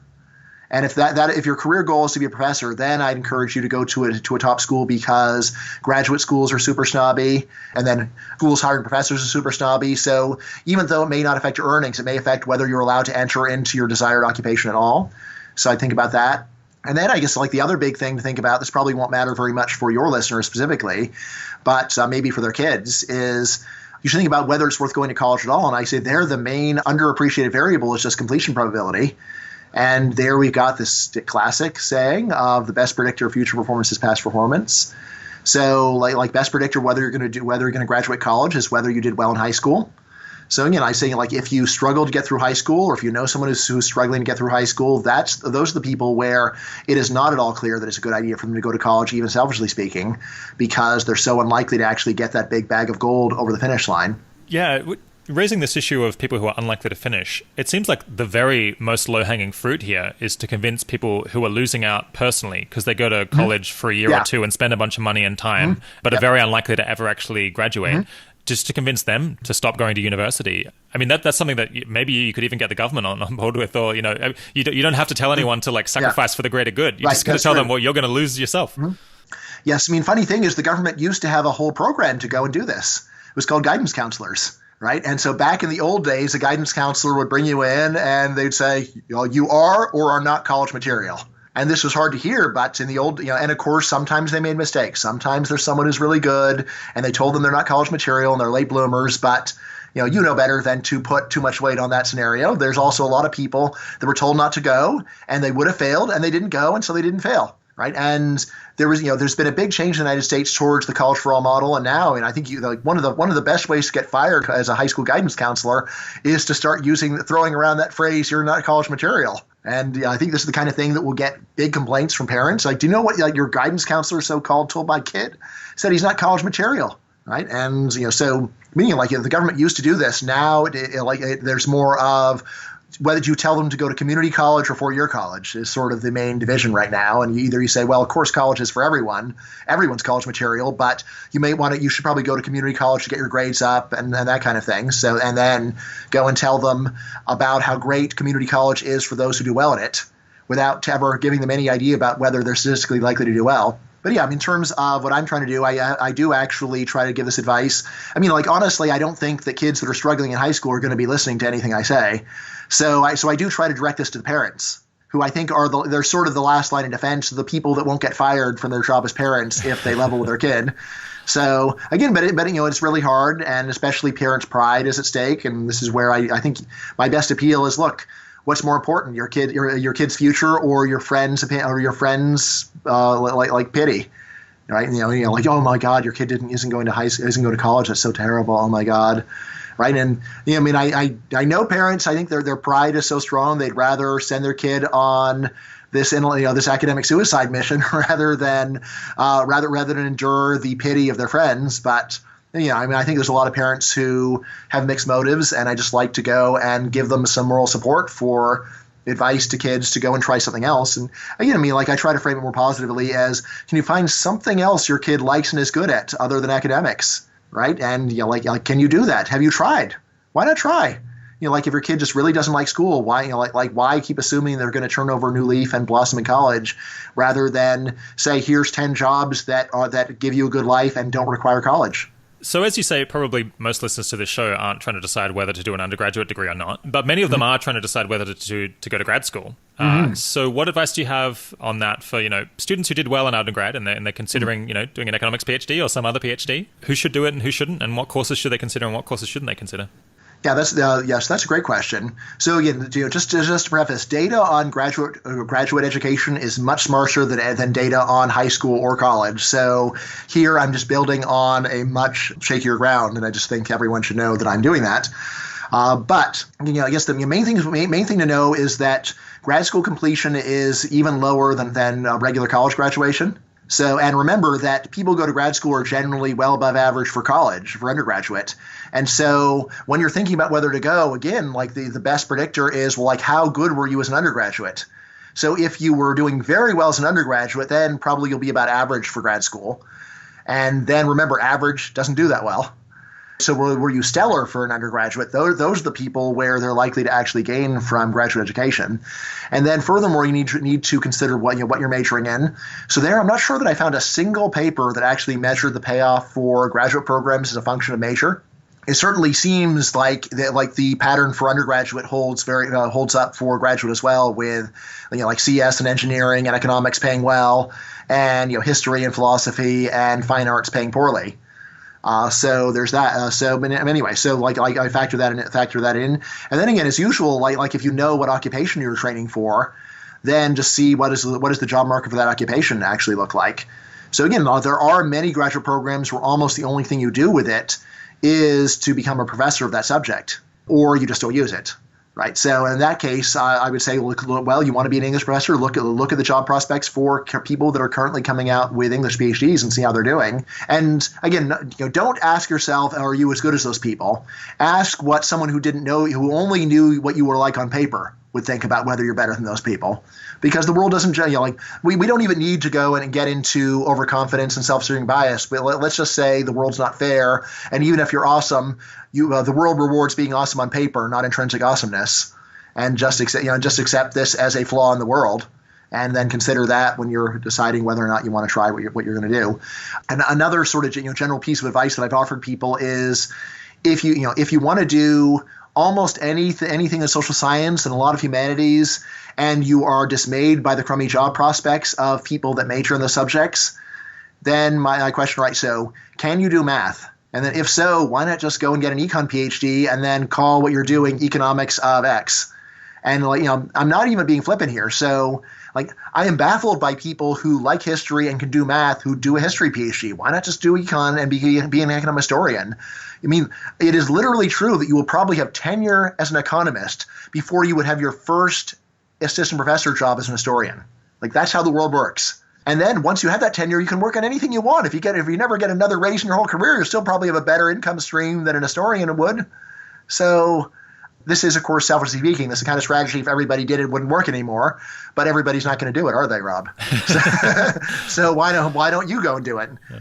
Well, listeners, we've got the special tricks for you there. Just hope not too many of you do it.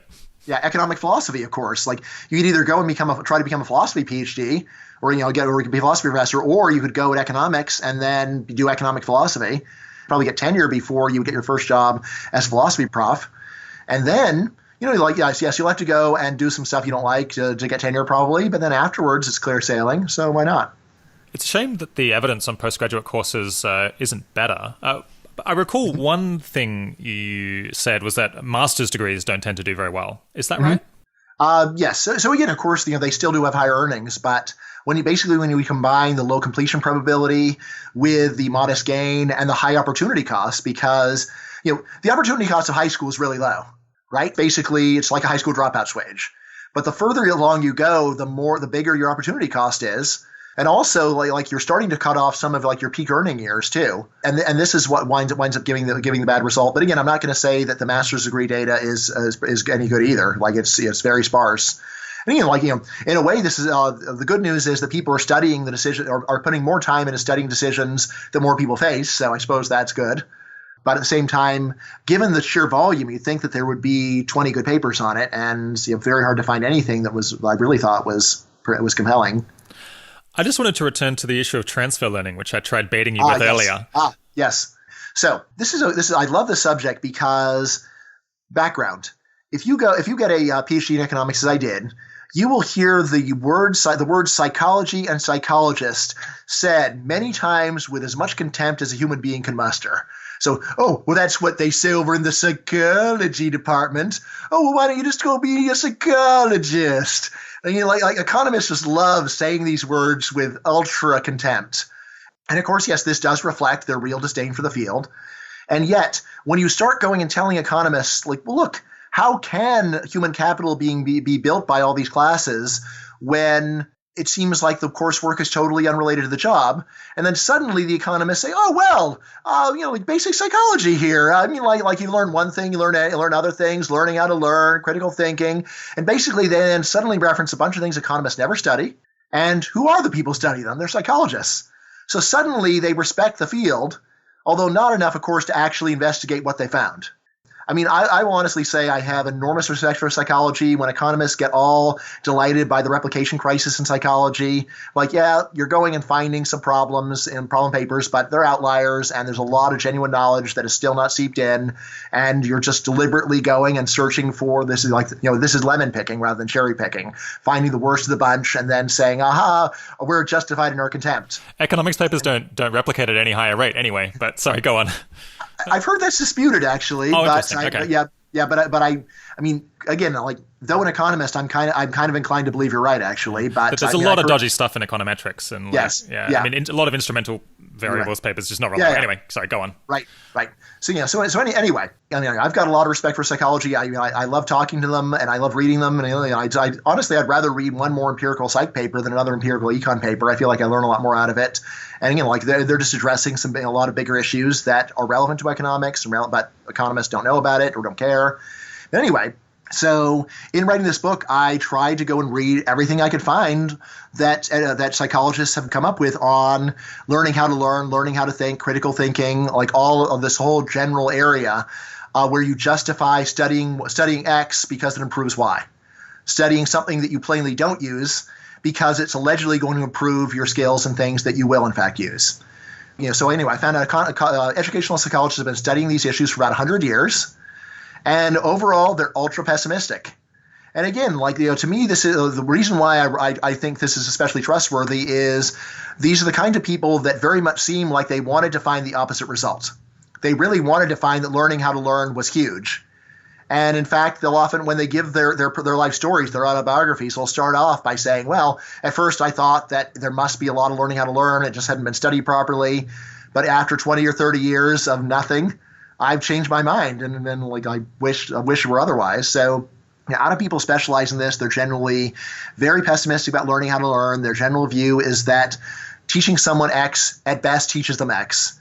And if you want to teach them some other thing, some other skill, focus on teaching them that thing. So you don't teach writing skills very well by teaching history. If you want to teach them writing, teach writing, right? And even there, of course, they're kind of pessimistic because people forget so much, and also like what people learn, they just tend to compartmentalize it so much. But still, this is their general result. And then in the book, I talk about the main exceptions to these rules. But first, I just talk about the main evidence. So there's a lot of experimental evidence where people are just really bad at taking one lesson and applying it to a logically relevant lesson, right? And when you first read the experiments, you might be inclined to say, well, it's because the questions are too hard.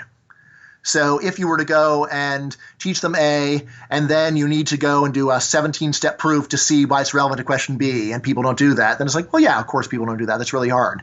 But the neat experiments are the ones where they contrast teach A, see how well they do on B, with teach A and give them the instruction. Use A to solve problem B. All right. And then you'll see that people improve a lot. So it's not that it's so hard to see the connection. It's just that even when the connection is seemingly very obvious, people just don't tend to think of the world as connected in this way. And so they tend to treat every problem as compartmentalized unless you're told. And then, of course, in real life, you're not being told. There isn't a concierge on your shoulder saying, now, Brian, now reference what happened to you in 10th grade Spanish to convince Rob that transfer of learning is a myth. All right, like that's not how the world is so constructed. Like, so that to me is pretty compelling. And then, there are some counterexamples which I do try to cover. So again, it's not that there is no such thing as transfer or that never happens, but it's just so much smaller and more meager and disappointing and just more fragile than what economists assume and what psychologists hoped. Yeah. I got to say, this confirms all of my biases, because I always thought the idea that, learning a musical instrument was going to make you better at maths just struck me as total nonsense. And it seemed like you'd get that illusion because people who are just more intelligent are going to be better at music, and then they'll also be better at maths. And unless you figure out some perfect way of controlling for that, it's always going to look as though these things are going together and you're getting lots of transfer, but you're not. Yeah. So the first guy who got really into this was a psychologist named Thorndike, and he specifically targeted the teaching of Latin as this incredible builder of mental muscles. And I mean, so right. Well, I mean, it was funny because, of course, Latin was taught for about maybe 1,000 years after it fell out of use because you needed it to be a churchman. All right, so it was taught as basically being part of the Catholic Church. All right, but then, of course, the Protestant Reformation comes. You don't need Latin anymore for that. And then do people abandon the teaching of Latin? No, they come up with a new rationalization for why you have to teach Latin. And it is this mental muscle story, which lasts for hundreds of years with no experimental evidence of any kind. And then Thorndike comes up with some of the earliest experiments and finds, no, it does not teach mental muscles. And now, now, basically, people are at the level of just learning Latin even improve the acquisition of other Romance languages. So they narrow it down to something where it's totally plausible that Latin would be helpful. And even there, actually, they come up with decidedly mixed results because while studying Latin improves your acquisition of French and Italian vocabulary, it seems to actually hurt your acquisition of French and Spanish grammar because the Latin grammar is different. So you get what psychologists call interference, where learning two bodies of information that conflict with each other, actually the initial learning hinders your ability to acquire the second thing because you've got to basically unlearn or maintain two different mental books in your head. It just makes me so mad. If you want to learn French, learn French. I mean, maybe that's not even sensible, but the idea of learning Latin just to learn French a little bit faster seems absolutely farcical to me. Anyway. Yep. I mean, in the U.S., I've heard so many times I learned Latin and it really improved my score on the SAT because of all the Latin roots of English vocabulary words. Like, how about learn some English vocabulary words? Wouldn't that be a little easier? I'm pulling out my hair here. Well, if you want to pour out your hair a little bit more. So, out of all of my ultra-moderate reforms that I've suggested, the one that I stand behind more strongly than any other is abolishing foreign language requirements in the United States. Because there, we've got a bunch of facts, which is hardly any jobs use foreign languages. It takes a lot of time to get any good. And then furthermore, in this book, I'm able to go and snap together a bunch of pieces of data to show that virtually zero Americans claim to have learned to speak a foreign language very well in school, right? And so I say, look, even if it did have these big payoffs, the system is just a waste of time because people spend years doing it for nothing. And even here, I just run against a brick wall and say, well, in that case, we should just improve the teaching of the foreign language. Well, how about you do that and then get back to me? But continuing to fund the thing that we have, this is garbage. And again, I think Washington State, from what I understand, now allows kids to use a computer language in place of a foreign language. Why not do that? No, we need to do both. People don't have an unlimited amount of time, and that shouldn't teenagers be able to have a freaking childhood? How much of their childhood do you want to destroy with jumping through these stupid hoops? Yeah, it makes me incredibly mad. I mean, there is some value in learning a foreign language. You get some income gain depending on the language, but it doesn't matter if no one's learning it anyway. Yeah. Yeah. Well, we just need to teach it better, Rob. That's the answer. Yeah. Well, we can fund it once we've figured out how to teach it, I guess. Yeah. I mean, when my older kids were in high school got 3 weeks of high school Spanish, I could see why the acquisition's so poor. They had 3 weeks of Spanish where they were not taught any Spanish. It was just rambling lectures in English about the history of Spain. It's what is this stuff? Yeah. I mean, I really feel that there's two ways you can go. I learned Spanish by living in Spain for a year. Nice. And that worked, and it was pretty easy because you just get it all the time. But I learned more or less nothing, at high school before that. And I think you either have to go all the way and learn it properly by traveling there, or just give up. Don't even start. By the way, this is one where I think there is pretty solid evidence in favor of the immersion technique of teaching foreign languages, where you just ban English in the classroom and it's hardcore from day one. But again, almost like colleges frequently do it. And I think a foreign language acquisition in college seems clearly better to me. But high schools just don't do it. And again, it seems to me like the evidence is all there, and they just have so much inertia, and they just have so little interest in actually even using the time they have valuably, that the knowledge, however, of better pedagogy just stays unused on the shelf. And this is what I see so much going on with education. When someone says, let's just improve it, I say, look, there's so many things that are already known to improve it. They're not being used. And when someone has that bad of an attitude towards evidence, I think they should have less money. Yeah. So one place where I think I might disagree with you on the transfer learning is in writing, or at least my experience is that basically all of the writing I've done I feel just makes me better at writing in other situations. Writing essays makes me better at writing emails. I think, writing blog posts makes me better at, probably doing these podcasts, or, at least writing up the blog post with a podcast. Do you agree that there are some, generic skills that people can improve that have wide applicability? Mm-hmm. Yeah. So for the writing, I'm very inclined to agree with you. If you've got, if you're putting in a lot of effort, or you have a really good teacher. And again, a teacher that actually gives you line-by-line feedback on your writing. What I'm skeptical about is that normal writing classes are having these broad effects. So again, like the typical crummy English class where you just go and write like 5 essays in the whole year, and then the teacher just puts a grade on it, maybe corrects a couple spelling mistakes. That's what I don't think is improving. But on the other hand, if you're going very hardcore, if you're writing an essay every single week with detailed feedback, then I completely believe that works. And in fact, that is the main way that I invest my time in homeschooling my older sons, is on improving the writing. And that's one where every essay, I sit both of them down and we go over each essay with a fine-tooth comb. And again, it's very easy to see the improvements there. Even there, like when they switched from history to English, then the general lesson of answer the question was lost at first. Although I think that it was easier to regain the knowledge of, remember, answer the question they asked you, don't just ramble on about the general topic. Easier to get someone to apply that when they already learned in another subject. And when you're asked a history question, answer the history question. Then when you're asked an English question, answer the English question. Oh yeah. And so, here's the thing: is that none of this research shows that transfer doesn't happen or that it couldn't happen. It just shows that not much of it happens in the real world. Right. And there are actually a couple of prominent transfer researchers who claim to have discovered the magic bullet. I've got the techniques that do work. Generally, it's only one person who believes in each particular technique.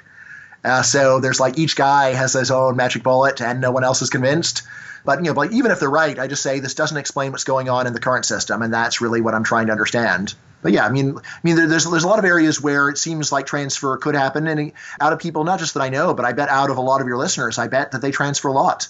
Because a lot of it is more about attitude and curiosity and determination and follow through than about logic. So again, there's something where, given that the logic of transfer is clear, it's all the failure for it to happen is all about psychologic. And again, as to what it is it takes to get the psychologic in tune with the logic, I think it's determination and curiosity. But that's much easier said than done. It's be curious, have determination. Oh, okay, well, yes, sir. I didn't realize. Yeah, when you're saying that a lot of the things that people learn, they never use later in life, it doesn't quite resonate with me, because I feel like I use my economics training every day. I think you can see both of us using our economics training here. I use it just all the time, I feel, both in my work and in my ordinary life. Am I just an exception? And might many of the listeners be an exception? Yeah, you were extreme exceptions. So if you go and talk to typical econ undergraduate 5 years out, they can still do supply and demand. I don't think they can do much else. They make it more depressing.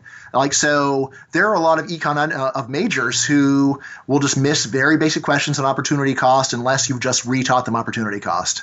Right. And then you'll think, this is one, you listen to the podcast with Russ Roberts. So there are a lot of economists who don't walk out of movies. Econ professors don't walk out of movies. And you're just like, and Russ was saying, well, I don't think it's so complicated. Like, it is. It's not complicated. Come on. You wouldn't have paid to be there, right? Someone would have to pay you to watch this movie, and no one is paying you to stay in your seat after you've already paid the money. So you don't like it, just walk out. Like, how hard is this? And yet, I mean, again, I think I doubt that even half of econ professors walk out of movies, and if they were complaining about it, again, the transfer, I think you would actually have to go and tell them. You realize how against the sunk cost, you're just this is the sunk cost fallacy, and then I think a lot of them are like, well, yeah, I guess it is, and then they don't change their life. So, I mean, like a while back, I went and blogged about how 4 behavioral economists, very prominent ones, what their portfolios look like. And all 4 basically said they had portfolios that the research says are stupid portfolios. And I'm just like, what is wrong with you? Like, why do you do this? And I'm trying to remember one of them, I can't remember whether it was Akerlof or Kahneman, but he just said, well, I mean, I just think that if I thought about it, I would just make myself unhappy. So I just go and do a simple rule of thumb, which, I wouldn't recommend to anyone else, but that's what I do.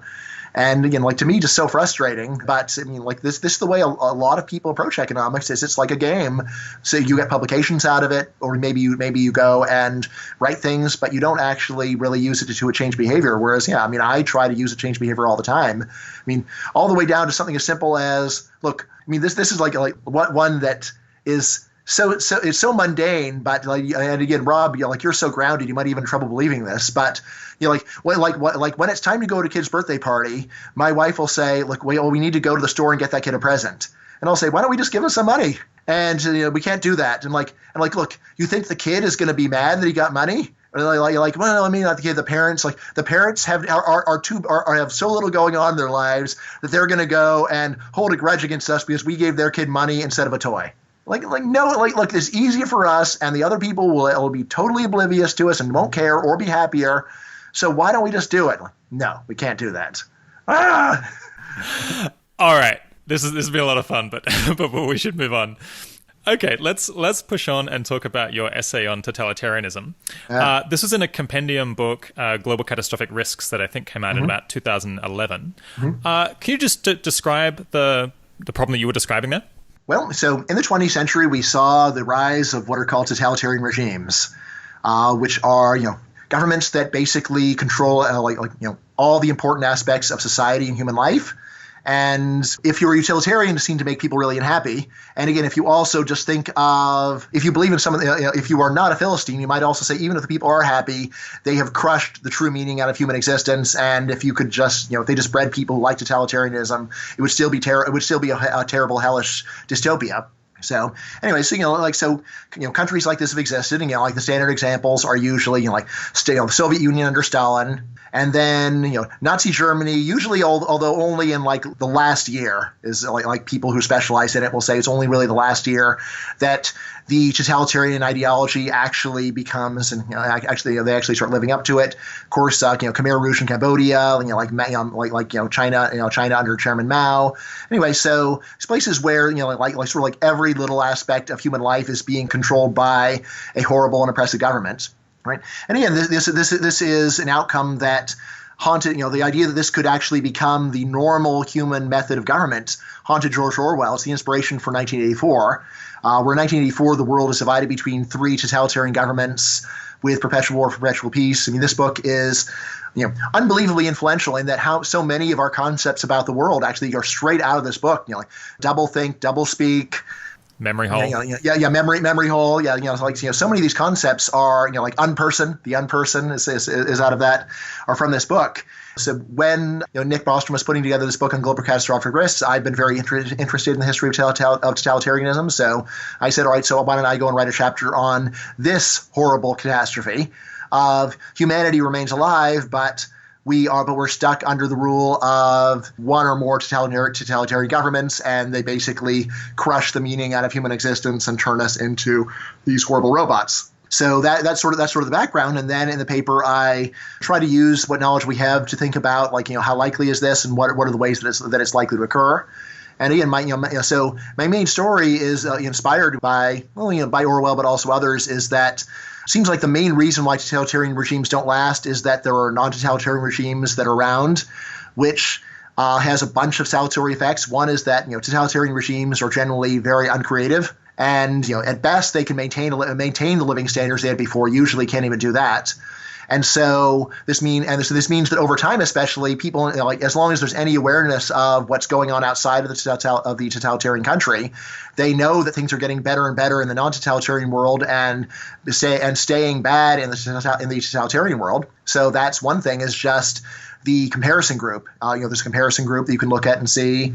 Another thing that's going on is, of course, military competition, where if the non-totalitarian world keeps growing, eventually they will have a big military edge over the totalitarian world, and that's another way that the totalitarian world may militarily not be able to compete, right? And then there's also just the question of maintaining the morale of the inner elite, or of the inner circle of the leaders, which I say in practice is the real problem for totalitarian regimes. It's not like the Soviet Union couldn't have just stayed the Soviet Union. But the problem was that the people for its durability was the people at the top lost their faith in their own system, right? Which again has a lot to do with there's another system that you can look at and see it's better. So anyway, put all this together and said, if there ever were to be a time when totalitarian regimes basically took over the whole surface of the earth, then whether it was a bunch of them or just one, you've removed most of the main reasons why it isn't stable. And in which case, maybe it could go on for 1,000 years, 10,000 years. Which again, I guess compared to some of the other global catastrophic risks of permanent extinction of humanity is not as bad, but still seems like a pretty bad outcome nonetheless. So that's my main story. And then I also, this is my most science fiction-y essay, where I think about different ways in which totalitarianism could have been extended. So, fun fact is Stalin actually had a life extension program dedicated to trying to make himself immortal. It didn't work, but my view is if it worked, then I think the Soviet Union would still be ruled by Joseph Stalin. I really do. 80% probability anyway. He really did crack the nut of how do you gain and maintain absolute power. And again, there's nothing, he was able to get nuclear weapons. So once you got nuclear weapons, I don't see there's anything else that happened in the outside world that would have made him do anything, really. So to me, this is kind of one of the medium magnitude global catastrophic risks. Or I think we might disagree about some of the top tier ones. I'm worried about risks from artificial intelligence and new biotechnology. But the risk of a stable totalitarian or authoritarian regime seems to me reasonably significant. And there's not a whole lot of people thinking or working on that, especially in the effective altruism community. It's more or less totally absent. Right. And I think for me, the reason that I worry is that it seems like there's a lot of technologies that could be developed that would make totalitarianism a lot more stable. So we just talked about life extension. I did an interview with Anders Sandberg where he has written a paper about whether life extension would actually make totalitarianism more stable, and he was a bit skeptical. So I'll stick up a link to that. Interesting. So again, a lot of this comes down to whether, how much you believe in great man theories of history. And I have moderate belief in great man theories of history. So again, there's a lot of economists and other social scientists who like structural theories where the individual leader doesn't make much difference. But I would just say, I know way too much history of the Soviet Union to think that isn't all plausible. It's really true that within weeks of Stalin dying, there are radical policy changes that you would have been shot for even suggesting beforehand. So the idea that Stalin was not personally single-handedly crucial for so much of the bad stuff just seems completely factually wrong to me. Yeah. I think Anders's main piece of evidence is just that although it's true that you're likely to get regime shifts when the leader dies or becomes sick, they still do fairly frequently lose power before that. And so he was trying to estimate, how if you had life extension, how much would it extend the life of a regime? And it was, only a moderate amount, basically, because they still can collapse for other reasons. Yeah, I guess I would say that, again, for the real hardcore totalitarian ones, then I just don't see that at all. So again, it's true that the Eastern European ones collapse. That's because the Gorbachev comes in power, and so that's one where it's all correlated, where you have a bunch of leaders that are not the real leaders, and they're not full Soviet puppets, but close to Soviet puppets. The Soviet approach before Gorbachev was the Brezhnev doctrine, what we have we hold, and that seemed again super stable.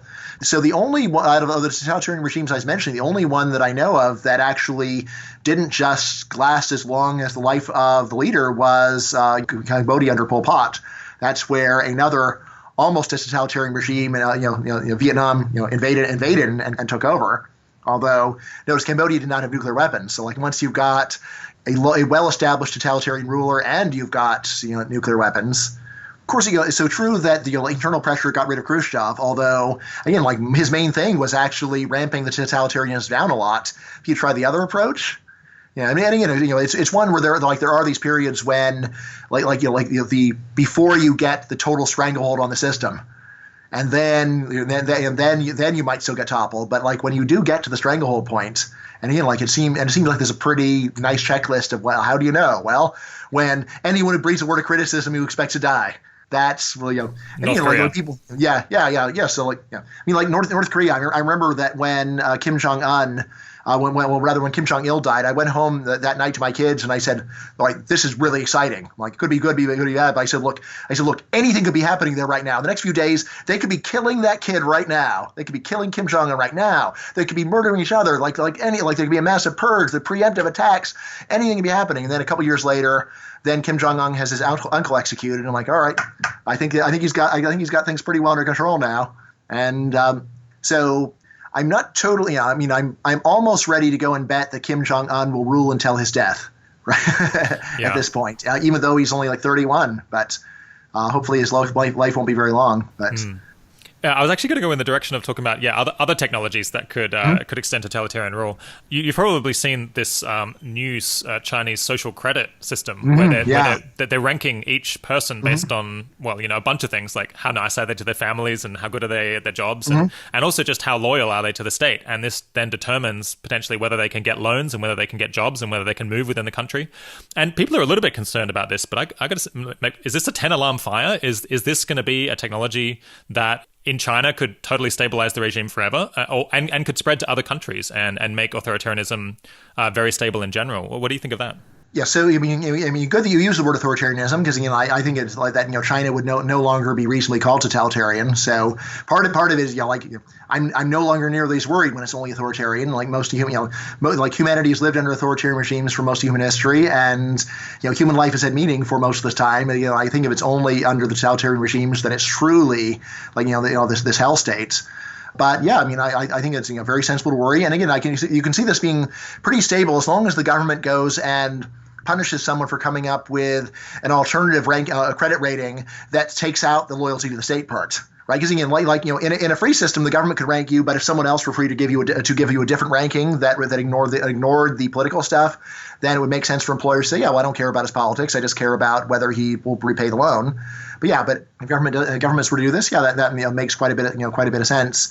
I mean, I would say this is again probably just formalizing something that's already in existence. So, like North Korea has long had a whole caste system based upon perceived loyalty to the regime. This is just one where at the margin it's easier to move up or down. Whereas in the North Korean system, it's much more heavily based upon the caste of your parents and grandparents. But yeah, that makes a great deal of sense that this would be amplifying it. I guess I would think of this as 25% worse than what these regimes, like totalitarian regimes, do already. For China, again, since it liberalized quite a bit, then I think it's probably a bigger step in a bad direction. What about the fact that mass surveillance is getting a lot cheaper? So it's possible for government, like the Chinese one, to just have cameras everywhere and follow, figure out where everyone's going and potentially monitor most of their communications.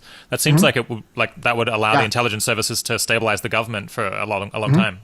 Yeah, I mean, as long as they're willing to back it up with some kind of threats, which of course could be actual jail time or whatever. It could just be, as you're saying, ruining their government credit score, and in that case, you don't even have to have a lot of people locked up. Yeah, I mean, so somewhat concerned about that. And there is the question about whether China will go and make credit card companies go and base the ratings based on the government rather than do their own. Right, because as long as there's some competing credit rating that is genuinely informative and it sort of strips away the pure obedience to authority part in favor of whether you're a good trading partner, then I wouldn't be so worried. But if the government is going to actually be serious and try to stamp out these alternative measures, then it does seem pretty scary. Think about where we would be rated. I'd rate you better than me. I'd give you a better social credit score than me, but I don't think either of us would be doing too well. No, I don't imagine.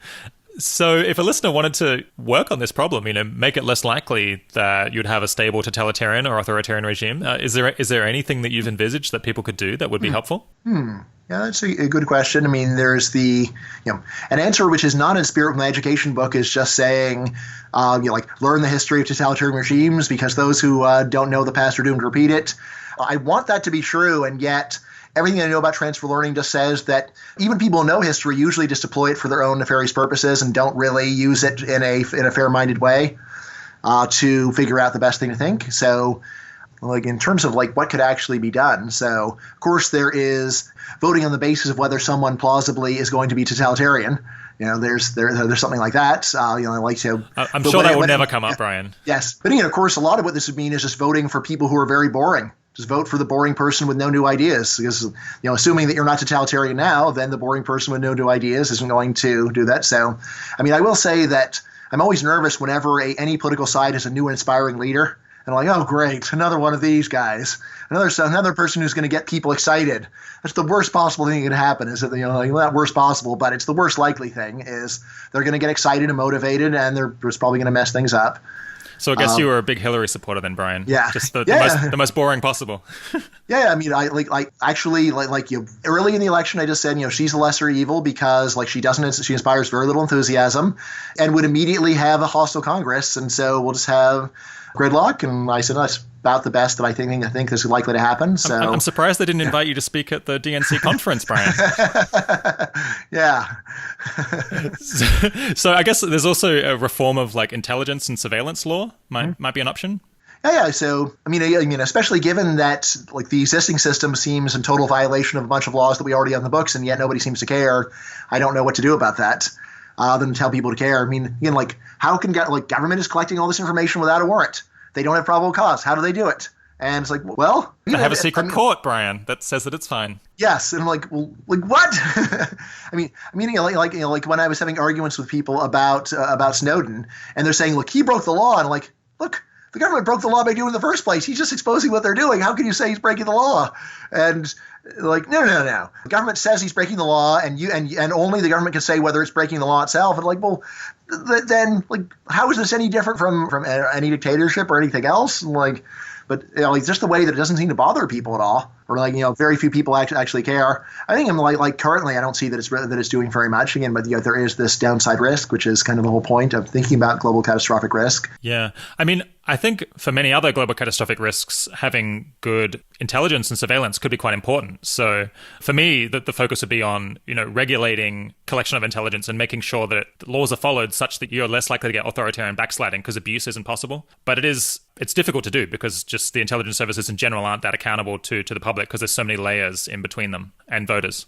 Yeah, and you might remember in that chapter I did talk about the worst case scenario for totalitarianism being one world government. Right, and saying, it seems to me this is the scenario that is most likely to lead to permanent totalitarianism if you've eliminated all outside comparison groups, all outside checks, any need even to go and maintain economic growth for military reasons. And I thought this interesting just because there's a lot of other global catastrophic risks that people think of plausibly of one world government as being the solution.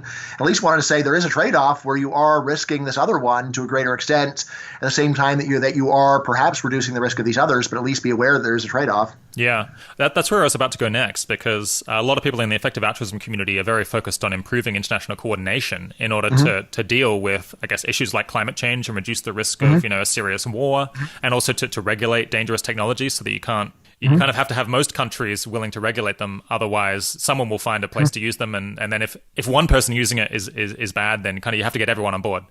But of course, there's a trade-off that if you have lots of international coordination, then you can also just stabilize a bad global system and remove competition. How do you feel about the trade-off there? Do you think more global coordination makes us safer or more at risk? Just based upon the principle that the best predictor of future performance is past performance, I don't see that global coordination has yielded great fruit. If someone were to say it's given us some improvements on sort of like marginal wars, like are less bloody and are shorter, and and countries recover from them more rapidly, famines work out a bit better. So those seem like plausible ones. But in terms of has it actually led to stable world peace? Right, or actually has even reduced the risk of a really bad outcome. It's reduced the risk of a serious war between great powers. again, that to me at least seems pretty dubious that there's been much gain there. So, it's interesting. again, I feel pretty differently. It seems to me like international institutions have reduced the risk of war quite a lot, and could have been essential in preventing a war between the US and Russia.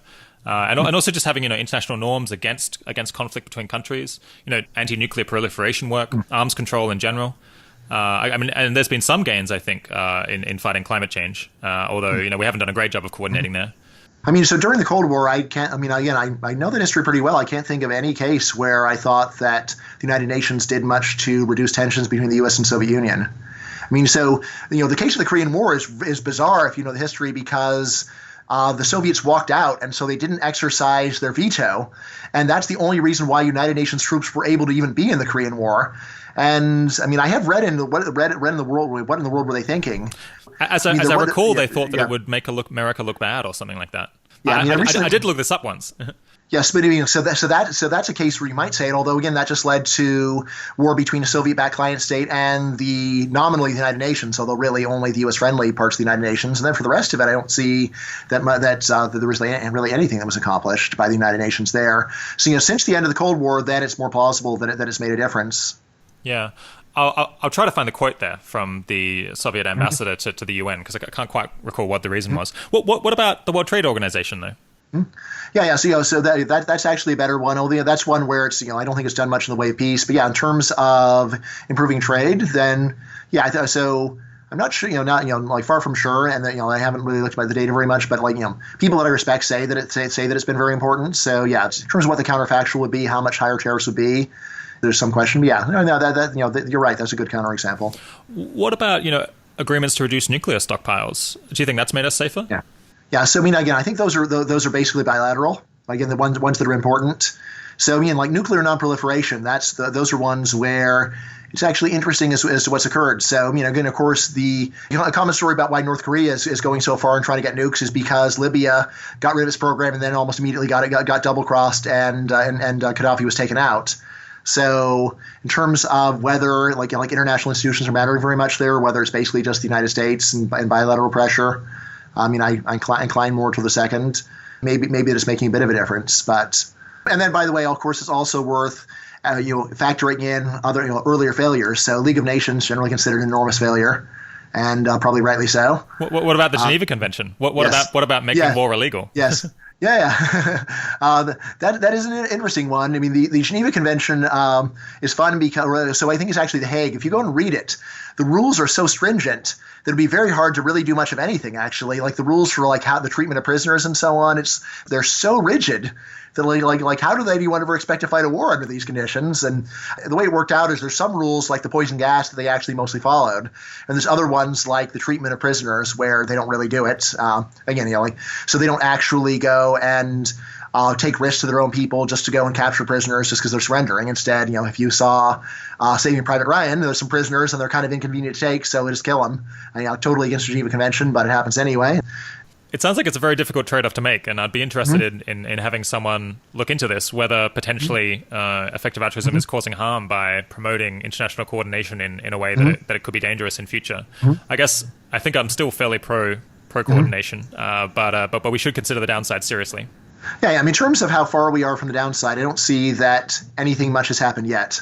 So I'm not someone who thinks that the United Nations is effectively pushing much of anything. Meaning, essentially, they still really need the cooperation of all the countries in order to get them to go along with it. It's only, and there's a few rogue countries that they're just totally defiant or almost totally defiant.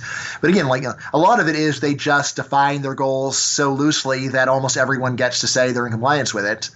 United Nations Declaration of Human Rights. What country has ever actually been officially declared to be in violation of it and then face sanctions? I don't know. Maybe someone has, but it's basically just a lot of hot air. I mean, it'd be one thing if the United Nations were seriously in charge of determining what human rights on Earth were.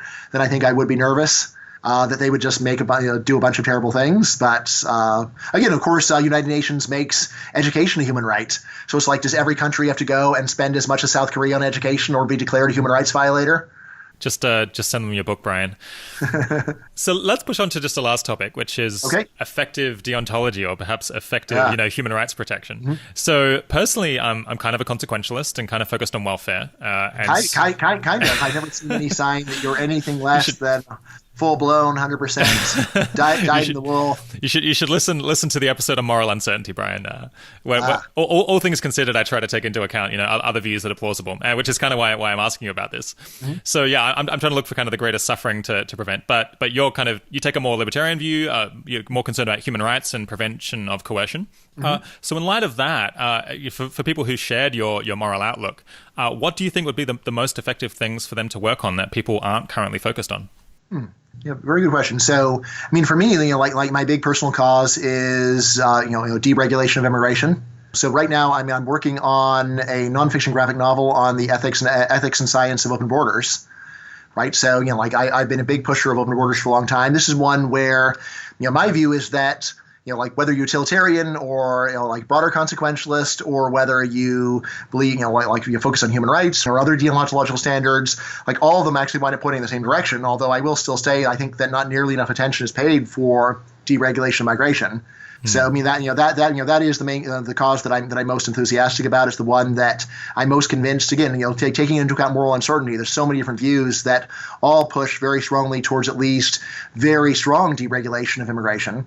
And in the book, I try to bring together both the evidence and all the philosophical perspectives as well. So there's a chapter where I go through a bunch of different philosophers and how all of them should respond to the science. And so, for me, that's probably the main one. This is one where, in terms of alleviation of harm, alleviation of suffering, alleviation of poverty, but also equality of opportunity, and just right of someone to go and take a job from a willing employer and rent from a willing landlord.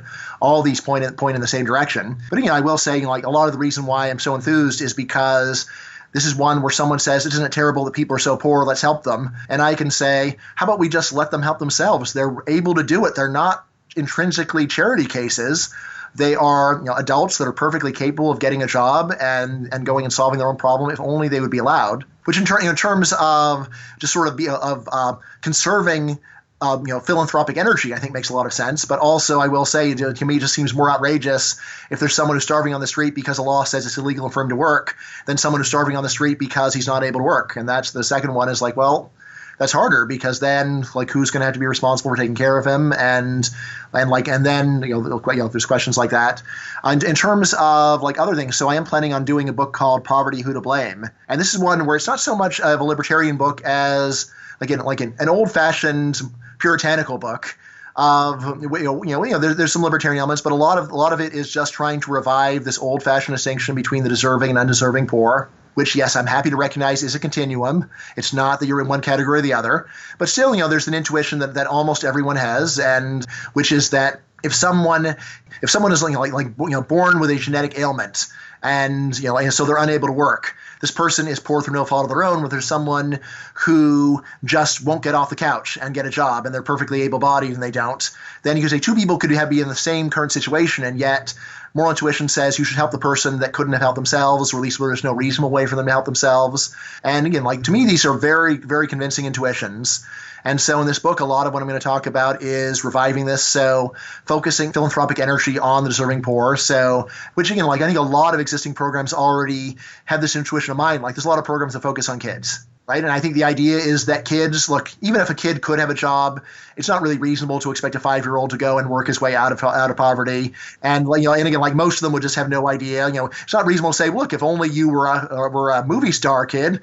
So anyway, thinking any time that you're starting with kids, or you're starting with people who are severely handicapped or born with severe handicaps.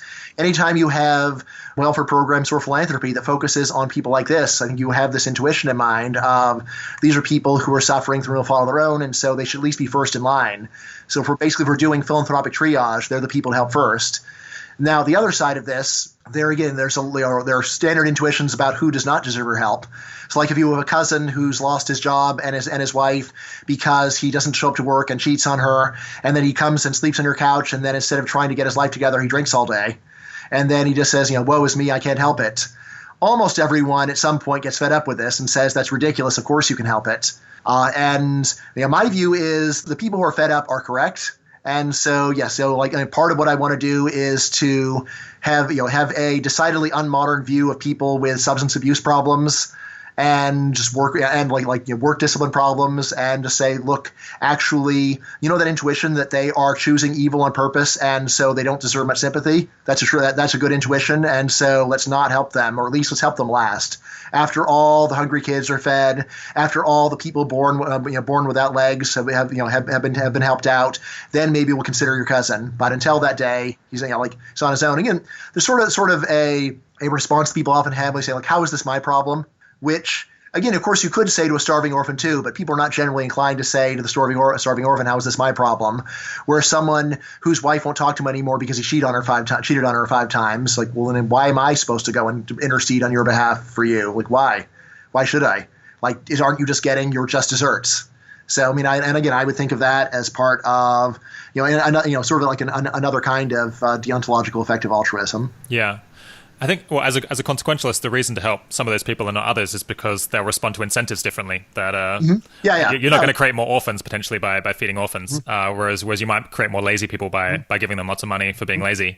Of course, a classic answer, although often when you really scrape the surface, you find maybe not. So, there are people who will actually just in desperate circumstances, they'll just put their kid out in the street as a beggar when they were able to care for the kid, or read about some of the stuff that Nicholas Kristof has done in third world countries of dads with kids that don't have mosquito nets spending money on tobacco, alcohol, and prostitutes, and it's like, well, look, this is horrible. But the idea that so maybe the dads would respond to incentives, but again, it seems like at least a lot of times when you sort of broaden the idea of all the margins, it's no longer all that clear what's going on. But I don't think the intuition is all that changed. One of my favorite thought experiments is, you're stuck on an island for the rest of your life in 1945, and then who happens to wash up at Hitler?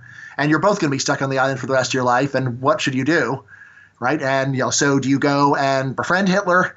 Do you and say, well, he's not going to do any, no, everyone thinks he's dead, it's not going to change any incentives at this point, or do you just avoid him because you don't want to get contaminated by his evil? He's an old man, he's not going to hurt you anymore, right? Or do you go and kill him to balance the moral scales? Well, I would say to create incentives. That retribution helps to create incentives for other people. Yeah, the whole thought experiment is designed to kill off, to say there's no incentives that will ever be given. Yeah. And yet, if you watch enough movies about revenge as I have, almost everyone on some level thinks that you should torture Hitler to death in the most horrible way that you can imagine. And then there's some high level theory of no, that would bring you down to Hitler's level. And really? Is it really bring you down to Hitler's level?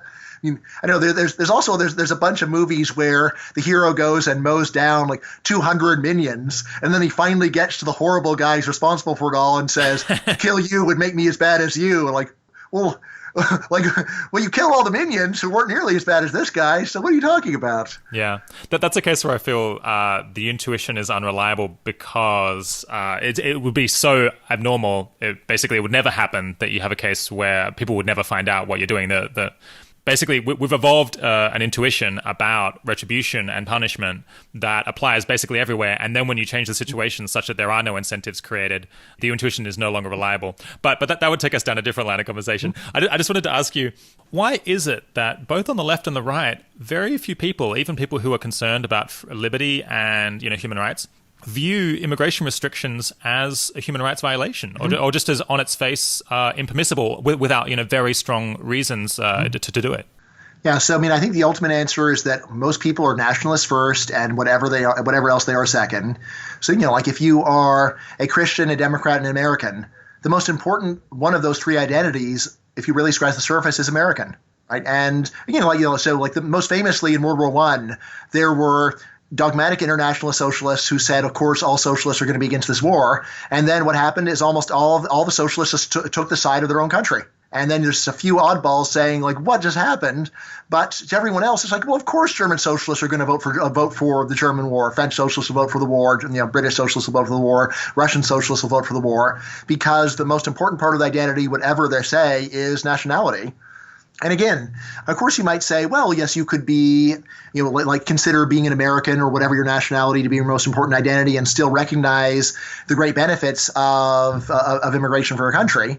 But it does mean that you're going to just put very little weight upon the welfare of people in other countries, which is the weight that makes it a no-brainer. Right. Again, so I'd say that there are a lot of economic gains of immigration, a lot of other gains, but it's really the gain to the immigrants that usually makes it completely beyond debate.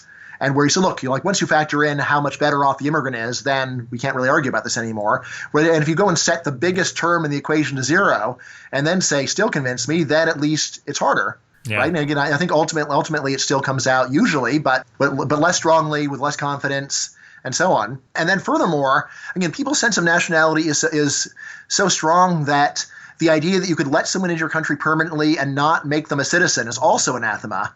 So it's like, look, if we let them in, then they would become one of us, and then we would have to care about them. And I don't want to have to care about them. It would be bad for our country if we cared about them, so we shouldn't let them in at all. And again, I've heard this argument from people from a wide variety of views.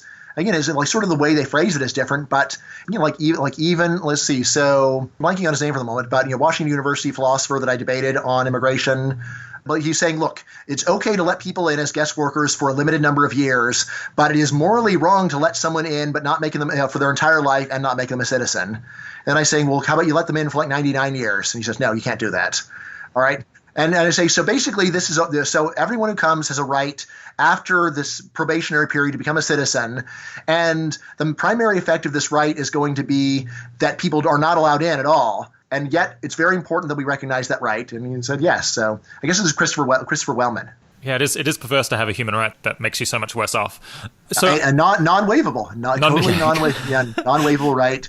I really feel perfectly fine with getting to work in your country and never become a citizen if you allow me to come to your country and work as a. You would say that, wouldn't you? Yeah.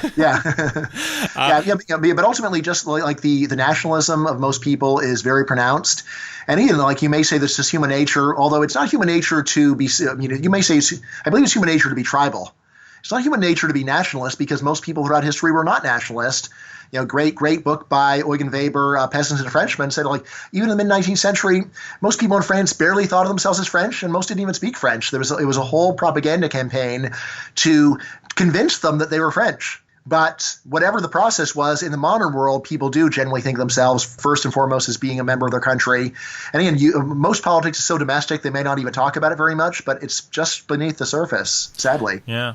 Throughout my primary and high school education, I was told that I was a global citizen rather than an Australian, and maybe that's gotten to me. Maybe that actually did influence my moral outlook, because I really don't view citizenship as having much moral relevance. And yet I bet that most of your classmates, like whatever they say about global citizenship, if there were a war between Australia and the world, would take the Australian side. That's only because we'd definitely be right, Brian. So a couple of years ago, I wrote a presentation where I tried to brainstorm, what should libertarians or classical liberals think are their priorities from an effective altruism point of view, or from just a general effectiveness point of view. I just wanted to throw a couple of options at you. What about domestic violence, or this kind of small scale violence that seems just really endemic around the world?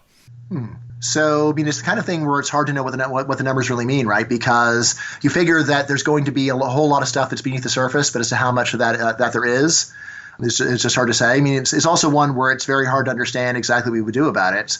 Again, sort of like a standard police procedure in the U.S. is if they're called in domestic disturbance, they must arrest one person. Right. So normally they'll just arrest the guy, but then they can't really hold him because they don't have any real witnesses or anything, and he gets released. So, again, I can imagine doing something like that. But again, it's hard to see exactly what you do. Again, my instinct would always just be to ratchet up the punishments. Right. And yes. Of course, again, those can be costly, too. There is a standard list of lower cost punishments we could be using, but hardly ever do. There's fines, of course. There's that one. That's one where you might get even fewer police called in, because if the wife knows that there's going to be family money that's attached, there's that problem. You may have heard about this half tongue-in-cheek book called In Defense of Flogging. Have you heard of that? Have you heard of the book? I have. I think there's something to it. I'll stick up a link to that. Yeah. So if you were to go and do flogging for domestic violence, that might actually be a bit more convincing. I don't know. I suspect that you could try, broader advocacy campaigns to try to shift culture and attitudes rather than use the criminal justice system. But I agree. It's not entirely clear what would work. What about slavery? I mean, there's still, we believe, millions of slaves in the world. That's something that I don't really hear libertarians talk about that much, even though it's kind of the most severe human rights violation. Right. Yeah, I mean, so I have looked into that. I think a lot of those numbers are very misleading because they're including things like debt contracts as being slavery, which I mean, again, from not only a libertarian but an effective altruism standpoint, there's a lot to be said for classical indentured servitude, where someone who otherwise couldn't get a loan goes and gets a loan, and then they have to work it off. Meaning, it did seem like when I looked at the numbers, they seemed like they really were advocacy numbers where they're trying to define as many possible things as being slavery as they possibly could. So it looked to me like the actual numbers were a fraction, a small fraction of what the official statistics were. So when I looked at that, still, obviously disturbing. Although, as to what could be done, I think there was a kid who tried setting up a charity to buy people out of slavery. I think you can see the problem with that. I hope listeners can. Yes, increasing the incentive to reduce people to slavery. Yeah. And again, as for what else could be done, that's the tough issue. So usually this is happening in countries that are so screwed up in so many ways that it's not so clear what to say. And then again, like the kinds of things that are actually being targeted often are things like child labor, where where instead of legal child labor, the kids would become prostitutes. And then it's not a huge improvement. Yeah. Or worse. Yeah. At least one, you could either go and your parents go and say, okay, you're going to go and work for this guy as an apprentice, and you're a kid, so you don't really get to choose, and in some sense it's involuntary. Although on the other hand, of course, even in this country, parents can go and make their kids do all kinds of unpleasant things, right? Or your parent, and that could be legal, or you could go and have your parents go and just sell you into the black market or the prostitution markets of Thailand, where your parents aren't even around, you don't see them anymore, they aren't there to look out for you anymore, and again, this is some pretty horrible stuff. But what about the U.S. criminal justice and prison system? Yeah, so that's one where back when I believed that the large majority of people were in prison for drug offenses, I was much more enthusiastic about. Then eventually I learned that's not really true. So maybe only people in federal prison, so there I think it's still the case that the majority are there for drug offenses, but in the overall that it's maybe 20%. That's again probably an underestimate just because it's only factoring in the official sentence rather than the whole social causation of why it might up happening. So again, I could still believe that 40% of people wouldn't be there but for the drug war, but still that leaves a whole lot in there for offenses that at least I think it is reasonable and just to punish people for. Even then, you might say, well, so maybe they should be punished, but not as harshly, and there's not much value to it. This is one where I will say I think libertarians have been very interested in it. So, including, of course, the Koch brothers. And again, notice they have not specifically talked about reducing sentences for people on nonviolent offenses or just for drug offenses. They focus just in general, just trying to reduce offenses for people who've already aged out of crime anyway.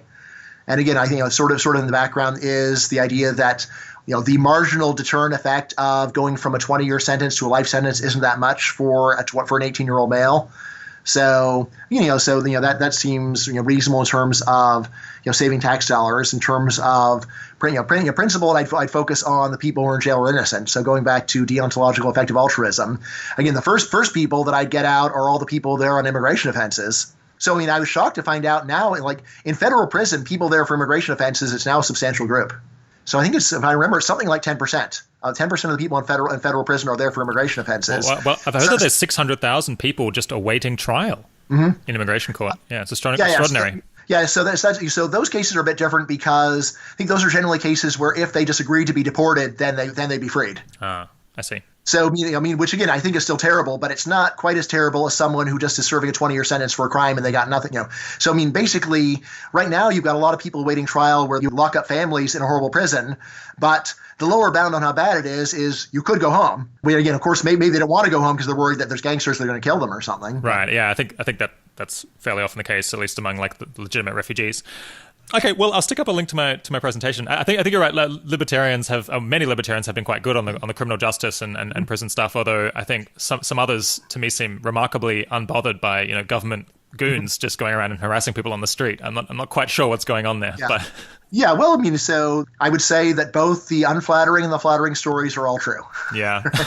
Right? So, yeah, I mean, regardless of people's philosophy, a lot of what they care about is based not upon any kind of quantitative examination of the problem. It's just based upon social proof and fads and what are my friends talking about. And, there are some people who try to go and get a new fad going. I've been spent years trying to get the open borders fad going and saying, look, this is the main thing that we should be worried about. I mean, right now there's a growing fad for something that I think is good, which is getting focused on deregulation of housing. Yeah. Right? So, you're right. You're actually in the Bay Area, right? I am. Yeah. We have a profile on this one. Yeah. Yes. So, I mean, again, that's something where, again, I think there's enormous gains to be had from that from almost any point of view. And again, this is one where, libertarians have been pushing this for quite a while, and then economists from a wide range of political views, and then in terms of liberals versus conservatives, I say sort of tepid from both groups for different reasons. I mean, again, from liberals, I think there's just but someone would make money building these houses, right? Aha! All right, and that may seem uncharitable, but it's when I do talk to liberals about this, there is this immediate I think that you're trying to help someone make some money. Well, that would occur. Yeah, someone would make some money. Okay, but houses would be built. It's no. They should be built without someone making money. And that doesn't sound very realistic. And the houses would probably be pretty crummy. And among conservatives, as to why they don't care about it, intrinsically, it seems like the kind of thing they might like, and make it really cheap for American families to have their own home. Seems like it's really easy to make a conservative case for it. And also, isn't it just a bunch of liberal cities that are ruining America? And you've got that story, but there isn't any really good, sexy news story about an individual person who can't build a home. It's too much about homes that are not built rather than some visible victims. So I think it makes it harder for it to get off the ground. And again, it's also one where it doesn't have quite the right villain. Again, the ideal conservative villain is a transgendered illegal immigrant who's in a union. In a union. So you need so put all those things together to get your ideal villain. Whereas if it's just local zoning boards. And then it may be that there's actually a little bit of leniency that conservatives have towards local government versus higher levels of government also. So I haven't actually heard this, but the obvious conservative case against the proposed California state deregulation of zoning is that it's a state government that is supplanting the wish of local government, grassroots government close to the people. I haven't heard that argument be made, but it seems like a pretty easy one to make, which would tip the scales back the other way. Yeah.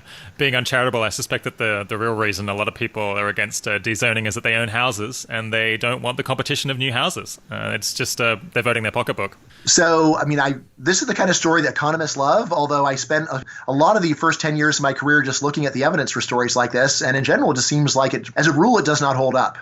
As a rule, people don't vote their pocketbooks. And again, though, the main thing you could go and look at people with the same income level as the people that own homes or the same wealth, but who rent. And again, it seems like normally it's more social proof and what do people in my circle believe and what does the ideology say.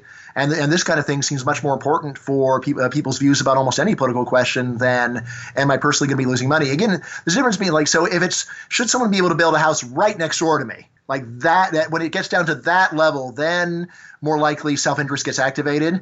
But if it's what about in general? Should it be harder or easy to buy a house? This is one where there's very little evidence that that this makes much difference on people's political views. And again, this is one where it is true that when you talk to people, sometimes they lie and overstate how good their motives are. But people would have to be Oscar-worthy actors to be as angry as they are about deregulation of housing on moral grounds and really it's self-interest. Because I talk to people so you just want to go and let everyone just build anything they want and they can build your giant pink Disneyland right there and that's your world and there should be no nature and no trees anymore. And the person just seems to be genuinely incensed by the idea of, and the developers making money. And, here's the main thing I noticed, that people who own subdividable real estate don't seem to be any more interested in this stuff and in deregulation than anybody else. Right. And again, a lot of when someone has a piece of a plot of land where they could turn it into 5 homes and make a ton of money, I haven't seen any sign that they are more pro-development than someone who who basically is just going to see their housing price fall. And if they don't sell out, then they won't then basically they'll be losing money. So yeah, the social science has a lot of nice angles to pursue where because there's always subgroups that will benefit, and you can look and compare them and see, are they really different from other people that seem to be in their social circles? And my general answer is very rarely, actually. Well, it's good to know that people are stupid rather than evil. Yes, yes, or impulsive. I mean, again, so it's I don't. It's not even so much intelligence as just there's a knee-jerk answer, and people don't exercise self-control, which as a deontologist I say is blameworthy, and they ought to interact together. But well, I think it's bad for a different reason. So you've been really generous with your time, and I got to let you go. But one final question. In the case against education, you suggest that you think opera is objectively one of the best art forms in the world, which strikes me as just insane. Because not only do I think it's not objectively good, I don't think it's subjectively good. So do you want to make the case for opera? Sure. In general with art, I'd say there's a trade-off between accessibility and long-term enjoyment. So there are a lot of songs that are immediately catchy, and yet after people listen to them a few times, they lose their flavor, and often you'll even come to dislike a song that you once liked, right? And so like opera is at the opposite end of this usually, right? Opera is at the end where a lot of people do not like it at first, and yet I say that especially out of people who are smart, people who put time into it are unusually likely to actually get enormous replay value out of it and be able to enjoy it many more times than they would be able to enjoy a popular song, right? And especially because there's usually so many more levels working. Where there's the plot, there are themes. But again, the music is also just normally much more complicated, so it's not immediately pleasing to the ear for a lot of it. Wickard Faulkner, like a lot of people, like there was a line at the time saying it's not as bad as it sounds. And that's true, actually, right? So, it's the kind of thing where you put years of study into it. I think you really do get to increasing returns. Now, again, this is something where if you have never tried to put that kind of effort into something, then I would say, well, just try it for one thing and see whether it happens for you. So, there are certain pieces that I'd be happy to say, like, these are things where I think that if you are someone that is capable of getting these increasing returns, then if you just listen to this thing 30 times, you'll get it. And then I'll say, and when you get it, you will get a pleasure that is greater than the pleasure that you've gotten from the popular songs that you've enjoyed up to this point. And again, like especially like if you take the integral of all of the aesthetic pleasure that you get over this time. So that is the main case that I make for it. It's a very consequentialist answer. Yeah. So maximize the aesthetic enjoyment that you get out of it. Sure. So there are some people that I would just say they would just never enjoy it, and then I wouldn't push it on them at all. You're someone where I think there actually is a good chance that if you invested something into it, that you would get a lot out of it. Now, I wouldn't want you to go and start investing thousands of hours because maybe I'm wrong, and maybe you wouldn't. But if you were to go and invest, say, 50 hours over the next 3 years into something like this, I think that would probably be well worth your time in terms of just the option value. I've got to preserve my self-image there, Brian. I've carved out this niche as someone who thinks that Nicki Minaj is the greatest art form that's possible. My guest today has been Brian Kaplan. Thanks for coming on the 80,000 Hours podcast, Brian. My pleasure to have you, or my pleasure to be on it, rather. And let me just say, so you can get the Case Against Education for only $20 on Amazon. So it is packed full of useful advice, not only for effective altruists, but also for effective egoists.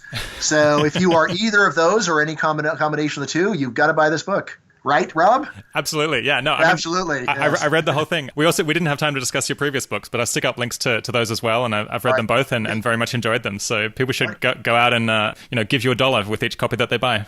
All right. Thanks a lot. Have a great day. You too. If you're enjoying the show, please leave us a review on iTunes. It helps other people find out about us, and we're also looking for some quotes to put on our homepage, and we might grab some from there. The 80,000 Hours podcast is produced by Kieran Harris. Thanks for joining, and talk to you next week.